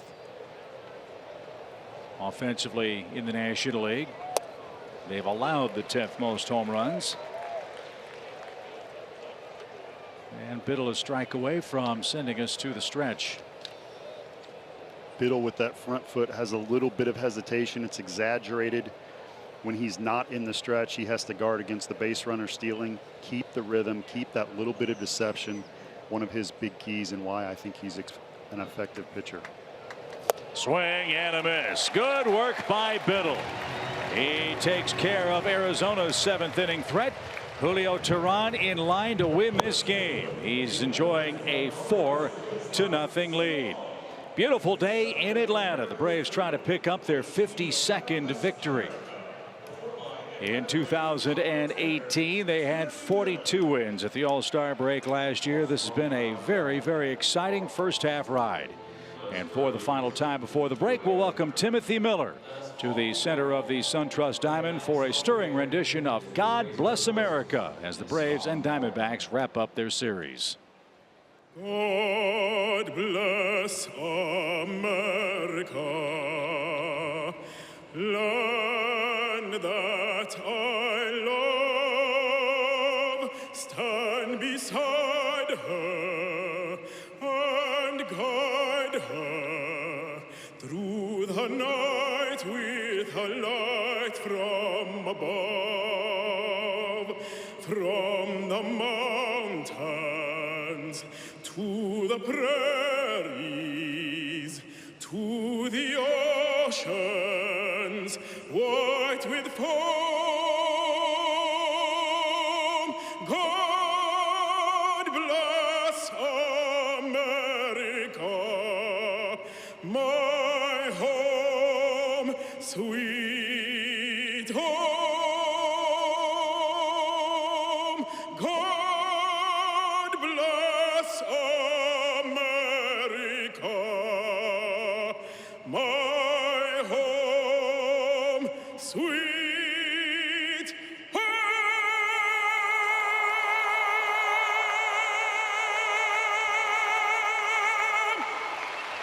The one and only Timothy Miller, star of stage and screen, as he performs the 7th inning, or performs before the 7th inning stretch. Speaking of which, let's send it out to Rebecca. It's stretch time here in Atlanta.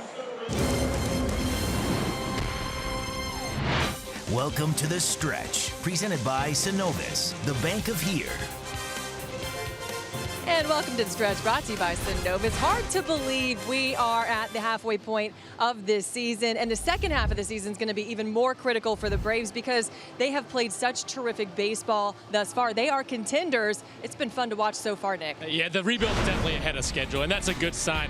The offense has been outstanding for the most part all year long. When you look at the guys up and down the lineup, yeah, they haven't performed that well in the month of July. But overall, I think there are a lot of guys you could say, hey, these guys have done better than we expected them to do. Albies one, Acuna, we're going to see him continue to get better. He's outstanding playing center field today. Freddie Freeman, big year. Markakis, career year for him. Culberson's done a nice job filling in. And look at Dansby Swanson's made strides too. When you look at the pitching staff, they've been really good as the starters, especially Fultonevich, Newcomb have made strides this year. They're getting better every time out. Anibal Sanchez, he's done unbelievable work in that starting rotation. The bullpen's had their ups and downs. You have 4 All-Stars. Nick Markakis, first-time All-Star. Freddie Freeman, Ozzie Albies, Mike Fultonevich. These guys are going to be fun to watch in the All-Star game. But this rebuild ahead of schedule, I think everybody has to be excited with the club. It just feels good to be above 500. I mean, that hasn't happened in a while, right? 4 years. And to be in second place with just 2 games behind the Phillies. And they haven't played well at all lately. Yeah. They've lost 8 of the last 10. Hopefully they win today, going to the All-Star break on a good note. But this club's going to be around at the end. They're going to make some moves, but you have to feel good about where they're at. All right, that does it for the Stretch. We'll get you back up to the booth, but first, one last word from our friends at Synovus. Visit Synovus for your banking, lending, and investing needs. Proudly serving you across the Southeast. Synovus, the bank of here. John Ryan Murphy takes over behind the plate for Arizona. They employ a double switch. Ryan will catch, or John Ryan will catch. And Randall Delgado, the former Brave, is going to come on and pitch. 2 wins in 4 games, but a high ERA. Not a lot of innings on the season from Delgado. He's going to kind of come in and try to hold the fort down to see if this Diamondbacks offense can make a rally. But I want to say something about what Rebecca said about the Braves winning and waiting 4 years. Even when that team won, Chip, it was not as fun to watch as this one is. And there wasn't the optimism in the farm system that we have now that leads you to believe, hey, we are good. We are going to win and win for a long time. So Delgado facing Swanson to lead off the 7th. More on that in a second. Delgado, only a handful of appearances. He was on the 60-day DL because of a strained left oblique. In fact, he was reinstated from the DL on July 6th. He had 11 rehab outings in the minor leagues before Arizona brought him back to the major league club. Last year pitched in 26 games. And a check swing pop up out of play for Dansby. It's 1-2. Well, I think it's going to be a fascinating case as to how the Braves' new front office evaluates how far along they are in this rebuild. It's been a long time since the Braves have been in the playoffs, much less win a playoff series. And in talking with Alex and Perry Manassian, the goal for the Braves organization is not to settle for just getting to the playoffs. It's getting to the playoffs and having a chance to win a World Series every year. So as you evaluate this team 94 games into the 2018 season, as currently constructed, are the Braves in a position to be one of the elite teams in either the National or American League to make a deep playoff run? We don't know the answer to that. And so there is a cold hard calculus that has to be made by the front office, and really some soul searching has to take place, I would guess, as how good are we really? And that's taking nothing away from what the team's accomplished. Don't misunderstand, please. But are the Braves, with 51 wins, one of the teams that could make a sustained playoff run? And that, I would assume, along with numerous other considerations, is going to be the primary driver as to what they're willing to trade, to your point about the future, to supplement the present team. And if you can predict the playoffs, then right, it's just, yes, it means something to have a Clayton Kershaw type starter in game 1. Yes, that's important. It's important to have power. It's important to have a good bullpen. But a lot of that is just simply getting hot at the right time. popped up right side and headed for John Jay in right field. He's got it, and there's the first out. The Angels in 05, I played on the Angels, and the White Sox, we played them 3 weeks before playoffs started, and we destroyed them. We swept them. We beat all of their pitchers, crushed them. Played them 3 weeks later in the playoffs. They only lost one game the entire postseason run. So you can't always predict that stuff, but you say this is important, that's important, and then when I go to trade, is it available? Does it make sense for the short term, but also, as you say, the long term too? And it's hard because thinking back to what Washington did a couple of years ago, and it's not exactly an apples to apples comparison, but remember when Steven Strasburg was pitching so well and he had that artificial innings limit and he was taken out of the rotation when they were driving toward a postseason berth, and they said, well, we want to protect him because we envision having Steven Strasburg around to pitch a lot of playoff innings in the future. Well, it hasn't really worked out that well. So the point I'm trying to make is next season is promised no one. Every team changes, players' numbers change from one year to the next. It's such an improbable science. So do you try to win every year? For lack of a better way of putting it, do you go for it, in other words, every year? Or do you sit back and have a deep down self-evaluation as to what the best course of action is? That's not an easy task for a fan base that's starving for a winning club, a playoff team, and to make a move to bolster what's already been a very good first half. I agree. Then you factor in you have a new GM and a new front office for all intents and purposes. And sometimes it's not the huge blockbuster trade. It's just getting one guy, one piece of the puzzle that makes sense, that energizes everybody, or it's getting somebody off of the DL. Or, you know, if you have somebody like a Newcomb who turns the corner and pitches like he did in April and May, then look out. The pieces can be right in front of your nose sometime. Preston Tucker takes one in the dirt, full count to him. Tucker batting for Jesse Biddle, who retired 2 hitters, one via strikeout, to preserve the 4-0 Atlanta shutout bid.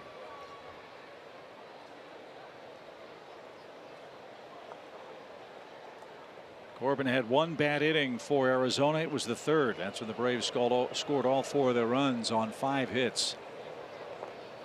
They have 1 hit in every other inning combined. And this one's hit a mile high to deep right. Jay back. He's going to look up. That one's in the chop house seats. Preston Tucker with a pinch hit homer extends the lead.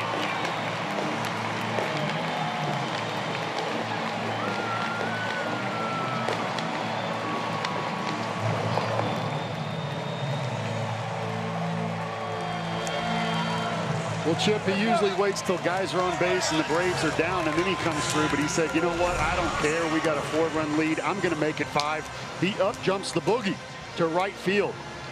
No doubter. His 7th pinch hit of the year and his first homer since April 13th when he hit one out against Yu Darvish in Chicago at Wrigley Field.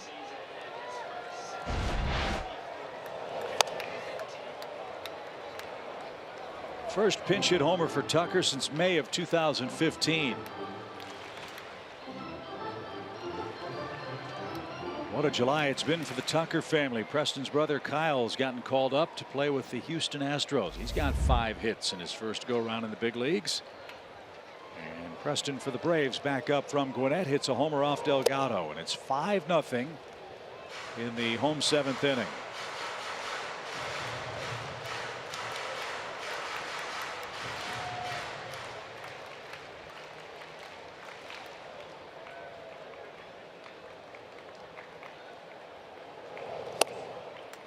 He didn't get that.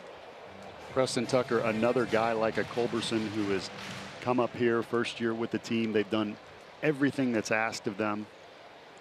Acuna supposing to come up and play left field, didn't out of spring training. A lot of pressure on Tucker, but he handled it very well like a pro. Continued to go about his work each day and get the job done. And you need guys like that.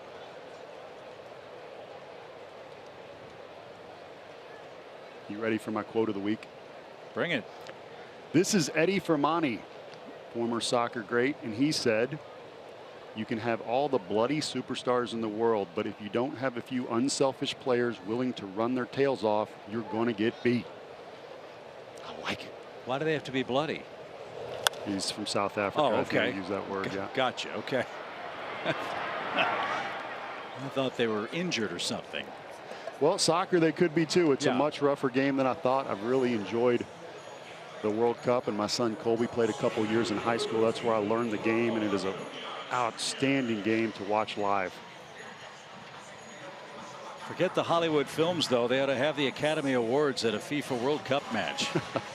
There you go. I thought Putin was tough, but he had an umbrella when it was raining Yeah. today. What's that all about? Handing out the medals at the end. France beat Croatia today in World Cup action. And congratulations to our parent company, the folks at Big Fox and FS1, for fantastic coverage of the World Cup in Russia. Can't imagine the logistics that were involved in getting those broadcasts all arranged, different sites, different stadiums around the Russian Republic. Great studio work anchored at Red Square. Wall-to-wall coverage, great pictures, great emotion. And France with a great outcome, winning the World Cup. In 4 years, I believe the World Cup will be in Dubai. That'll be interesting. And hopefully the United States will qualify for the 2022 World Cup.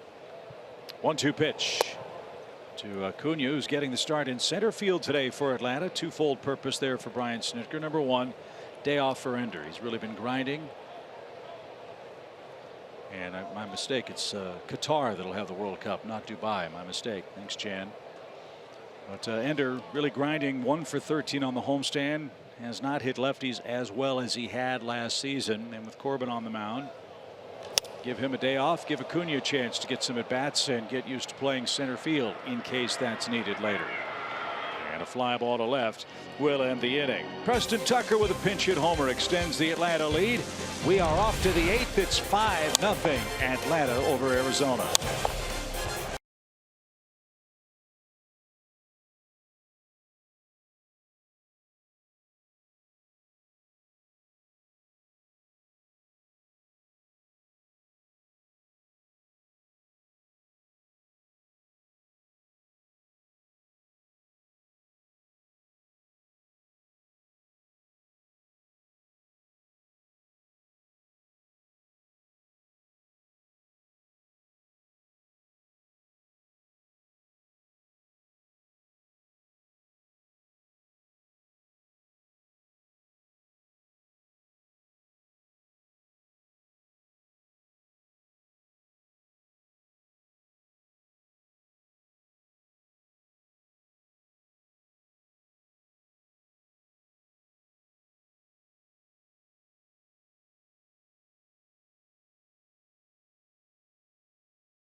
Because no matter where you serve or when you served, we stand ready to serve all military families.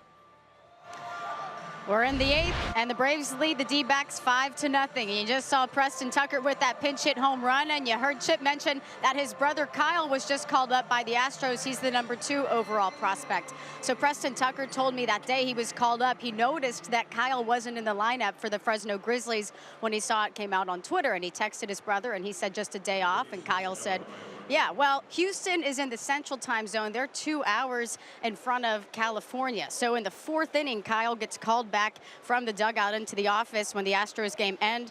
They told him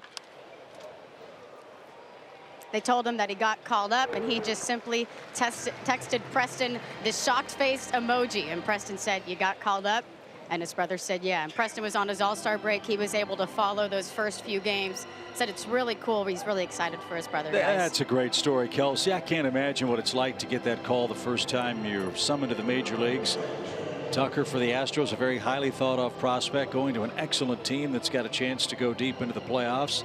Paul, I'm sure you remember your first call up to the major leagues like it was yesterday. I do, and this was pre-cell phone chip. I was in Norfolk, Virginia, and I was out fishing. We had an off day with my wife, Kim, and I was called up to the big leagues, but I wasn't there to take the call. So I should have one more day in the big leagues. The next day they call me. 7 in the morning, I'm on 2 hours, maybe 3 hours sleep at this point, and they say, pack your bags, you're going to New York. I wiped the paste out of my eyes, got on a plane, and went up and pitched against Pittsburgh that night. How'd you do? I did okay. First guy, Omar Larnard's got a hit, double, ground ball to third. I struck out Jay Bell, and then I threw a BP fastball down and away. It gave up a single over shortstop. That made the game 4-3. We were still up 1. John Franco came in, blew the save, 2 runs. If I wouldn't have given up my run, we would have been tied. He came in and overturned the spread in the locker room. Oh. So welcome to the me show. being poor in AAA, I snuck over and was trying to eat chicken nuggets off the floor because it was important to me and I was poor. But I realized there's a lot more pressure up here. And when I pitched in Shea Stadium, then Mets home. Yeah, that's what I was going to ask huge. you. You've seen the movie Hoosiers, right? Yes. Remember when Gene Hackman takes the tape measure? They're playing in the big auditorium in Yes. Indianapolis. And he says, look, I think you'll see the dimensions here, exactly the same ones that we played in our gym back in Hickory, Indiana. How hard is that to think about when you're going to the mound in a big league stadium for the first time? I needed Gene Hackman to Did you? hand me the ball. Yeah, and tell me that. It's overwhelming. I remember trying to breathe, just simply trying to breathe. My first pitch was a strike, but it was like a dream. I felt like I was underwater. I don't remember feeling my body when I threw the pitch. Extremely nervous. But, did okay. John Jay, the batter, fouls one back to the screen. And I would assume, look, those of us who have a duty to perform in baseball, whether it's behind a microphone or in a producer's chair, director's chair, on the field, we all have those jitters, those nerves, because you're trying to get ready to do your job. I mean, that comes as part of the territory. When did those giant butterflies become not so giant for you? How long did that take as a rookie in the major leagues? This one's hit a mile high to right, and Markakis won't get that. It's into the second row of seats, and that takes care of the shutout bid. A solo home run for John Jay, his 3rd of the season, and it's now a 5-1 score.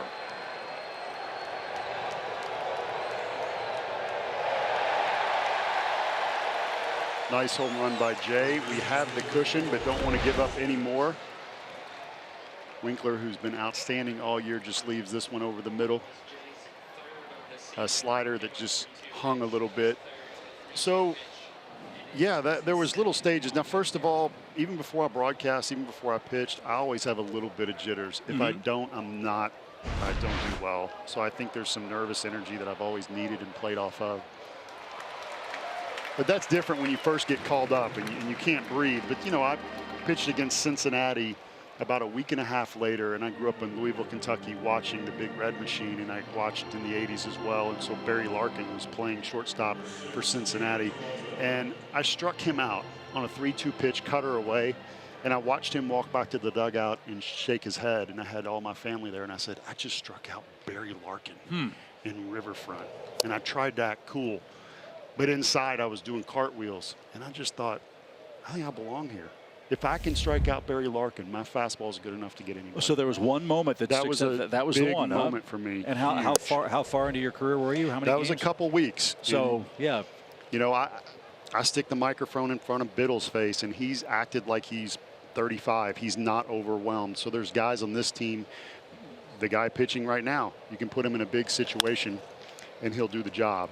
And it's a beautiful moment in your career when that happens. Bottom of the 8th inning in Atlanta. Braves lead 5-1 now.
Of the 8th inning, and welcome into our Fox Sports set here in the Battery Atlanta for this Xfinity game break. I'm Rebecca Capel. Phillies and Marlins in a rubber match today down in Miami. Bottom of the 5th inning, Marlins down 5. Former Brave Cameron Maben puts Miami on the board with a solo shot to deep left. That was the spark they needed, apparently. Here we go. Later in the inning, down 1, 2 outs, bases loaded. Miguel Rojas nails a 2-run RBI single. Marlins take the lead. They'd score 8 runs in that inning. Right now, they lead the Phillies 10-5 in the 8th. Chip and Paul? We love us some Marlins today, don't we? If the Braves win and Miami wins, Atlanta will be only a half game out entering the All-Star festivities, which kick off later on today with the Futures game, then the home run contest Monday, the big game on Tuesday, then everybody takes a breath and gets set to start the unofficial second half on Friday. This is Jorge De La Rosa, his 38th game out of the Arizona bullpen. I remember this guy was a real good starter for the Colorado Rockies. And he was one of the guys, Paul, that seemingly had Coors Field figured out, which is, as we know, very difficult. 2013, he went 16-6, 14-11, 2014. Not as much luck the last 2 years. Then came to Arizona, pitched in 65 games out of the pen, and was 3-1. He's tied up Freddie a couple of times and is ahead of him 0-2. I don't know any pitcher that has consistently figured out Coors Field. Well, they have had good years there, as you mentioned. Yeah, he did for 1 year in 2013. As Freddie swings and misses, he went 10-1 on his home mound in Denver. So Freeman and Markakis on their way to an all-star starting assignment. It'll be interesting to see how Dave Roberts pencils in his starting lineup. Here are your projected starters for the all-star game, brought to you by Verizon. If you're Dave Roberts, who leads off this star-studded cast for the senior circuit?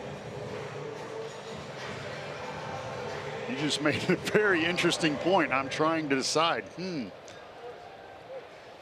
Maybe a Baez? Maybe Bryce Harper. He's led off for Washington. Whoever leads off, they got some thump. And bigger question, who's going to start? I would think Max Scherzer would be an odds-on choice for Washington, but we'll see. What a thrill for the fans in Washington. All-star game, national pastime, national capital, national TV.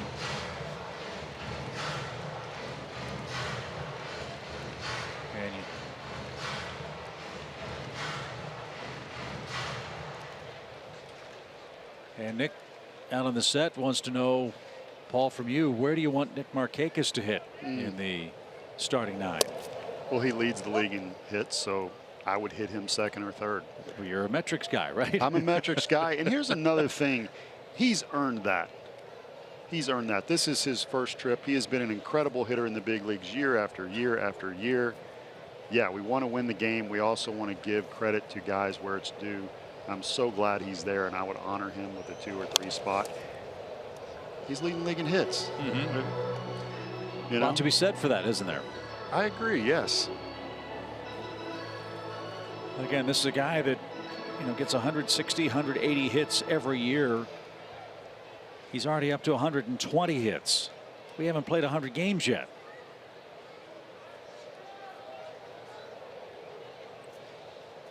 Two-two pitch. And that's inside. Chan tells us that Max Scherzer, by the way, last pitched on July 12th. So one would think his home mound, Washington the host city for the All-Star game, that the reigning Cy Young Award winner would get the first inning assignment.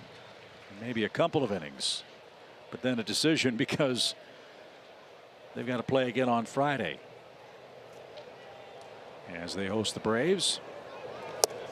And Markakis takes a walk. Personally, I like to see Max Scherzer try to pitch a complete game. I agree. On Tuesday. Let's get him out there. Game, so the Braves don't have to see him in that series. But you know that's not going to happen. And a walk for Nick Markakis. He's on base for a second time. And Torey Lovullo out for a very long walk with Kurt Suzuki coming up. And a clap of the hands and a grab of the baseball chases De La Rosa.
Dealers.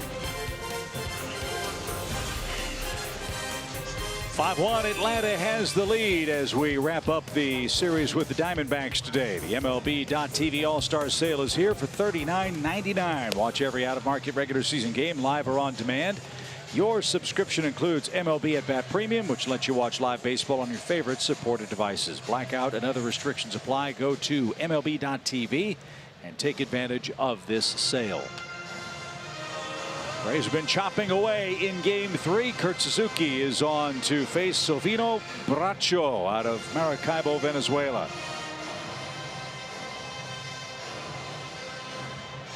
This young man is being groomed as a closer, it appears. When he's got closer stuff, as you can see, the 15 2/3 innings and 22 strikeouts against only 5 walks.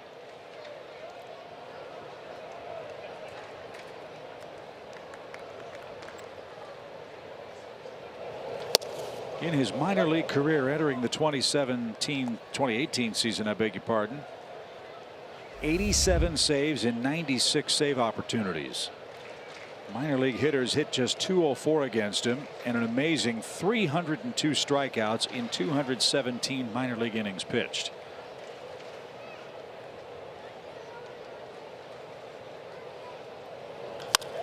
A fly ball to center. That'll be caught by Pollock. And back to first is Markakis. First batter retired by Bracho. 2 outs. You said that well. You must have had Spanish class at UGA. Negative. But just being around baseball. No, they got the pronunciation guide in the book.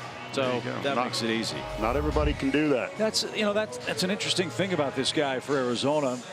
In your era, even in the last 10-15 years, guys weren't necessarily drafted as closers. They were guys who had 2 pitches, couldn't get a 3rd one, and were put in the bullpen because they had 2 excellent out pitches. Not the 3rd one to start.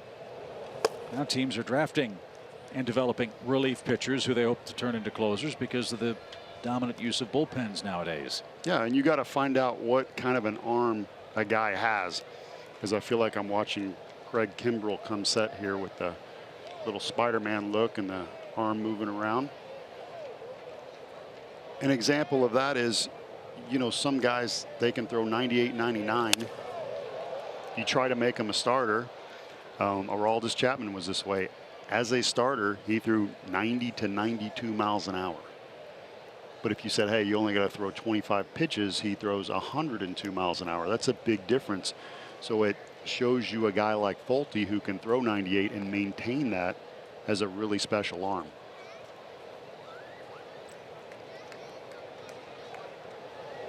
Fouled back by Charlie Culberson, who got the left field starting assignment today with Acuna giving Ender a day off in center field. Braves cashed in 1 very productive inning, the 3rd, scoring 4 runs on 5 hits. Preston Tucker added a pinch hit homer in the 7th. And the Braves leading 5-1. Looking to go 10 games over 500 again, entering the All-Star break. And popped up left side. Lamb is there, and he has it on the warning track. And Bracho does a nice job, retires 2 Atlanta hitters. And we go to the 9th. Last call for Arizona.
By your local Ford dealer and the Georgia Lottery. Lazy, hazy summertime day in Atlanta. Nothing lazy about the Braves offense and pitching today. Both of those have been excellent. Julio Teheran in line to win it. Braves head to the All-Star break and then look ahead to Friday night against the Nationals. Our look ahead brought to you by Wells Fargo. You need to take advantage of the Nationals now having a down year. I don't think anybody expected this. So it's time to stay hot. Go to Washington, make a statement. Very important series after the break. 4th pitcher of the day is A.J. Minter for the Braves. Teheran, Biddle, Winkler, and now A.J. for Atlanta. And Pollock takes high, 1 ball, no strikes. Braves will see the Diamondbacks one more time this year. It'll be out in the desert. Braves will start a 7-game Western road trip September the 6th in Phoenix. 4 with the Diamondbacks. Then we head to San Francisco for 3. And downstairs for Pollock. Braves are home a lot in August and home a lot in September. That is always good when you're fighting for postseason play.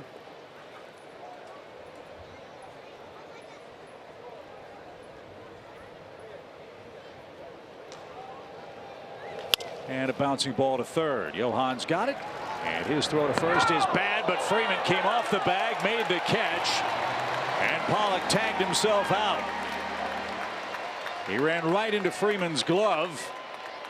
And Freddie saved a throwing error for the first out. The only time you are supposed to dive to first base is when this situation occurs, if you can, but there's no way Pollock could have gotten under this tag running full speed trying to get by the bag.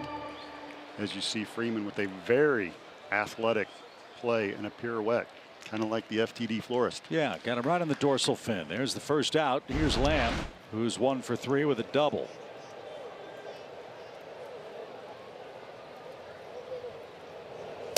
Fred Stone will have a busy afternoon helping the Diamondbacks pack up their gear as they make their way out west. He'll make sure to wash Jake's uniform in some Woolite as they get set for the second half at home. As we told you, swing and a miss, a ball and a strike. That's that devastating cut fastball that Minter throws. I think he needs to control it a little better to right-handed hitters in the second half. He would tell you that. He would like for his walk total to be a little bit lower. But he's throwing very well. Straightaway center. And Acuna with the glasses gleaming puts the two-hand squeeze on that. The Braves are an out away from being a half game out of first. Miami has just won 10-5. Washington leads the Mets 6-1. That game's in the 8th inning at Citi Field. Cardinals 6, Cincinnati 3. Home debut of their interim manager, Mike Schilt, who took over for Mike Matheny, who was let go last night. So here's Marte. He's 0 for 2 with a walk, and he unloads down the line. That ball had plenty of distance. Did he keep it fair? He did not. Man, did he get the barrel out on that pitch? A long, loud foul ball from Ketel Marte.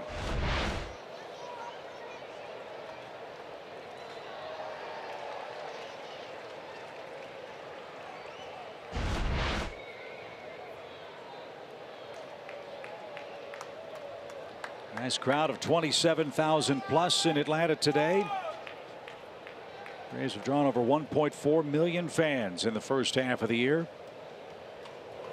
And we hope you'll again make plans to join us for that big series with the Dodgers starting July 26th. Braves have Milwaukee, Miami, Colorado, Boston, the Nationals, Cardinals, and Phillies left, among others, on their home slate. And the 0-2 is off the plate.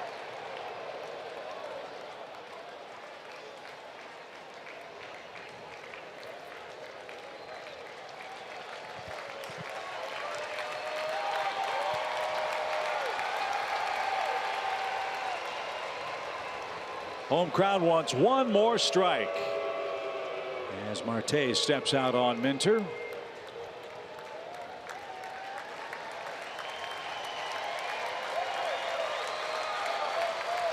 And the 1-2 pitch is a little high.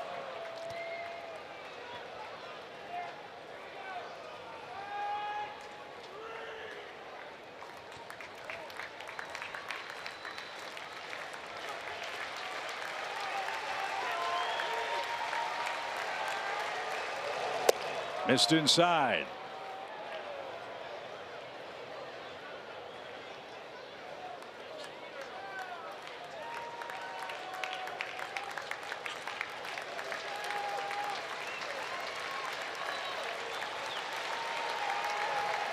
Here comes the 3-2 pitch. It's into center field. Acuna is going to catch it. That's your ball game. A 1-2-3 ninth for A.J. Minter. And what a great way for the Braves to finish the first half. Good pitching, timely hitting, excellent defense, and a 5-1 win over the Diamondbacks to avoid a sweep. And oh, by the way, Atlanta's just a half game out in the East. We're back to talk it over. Braves 5, Arizona 1. Back to SunTrust after one more timeout. What?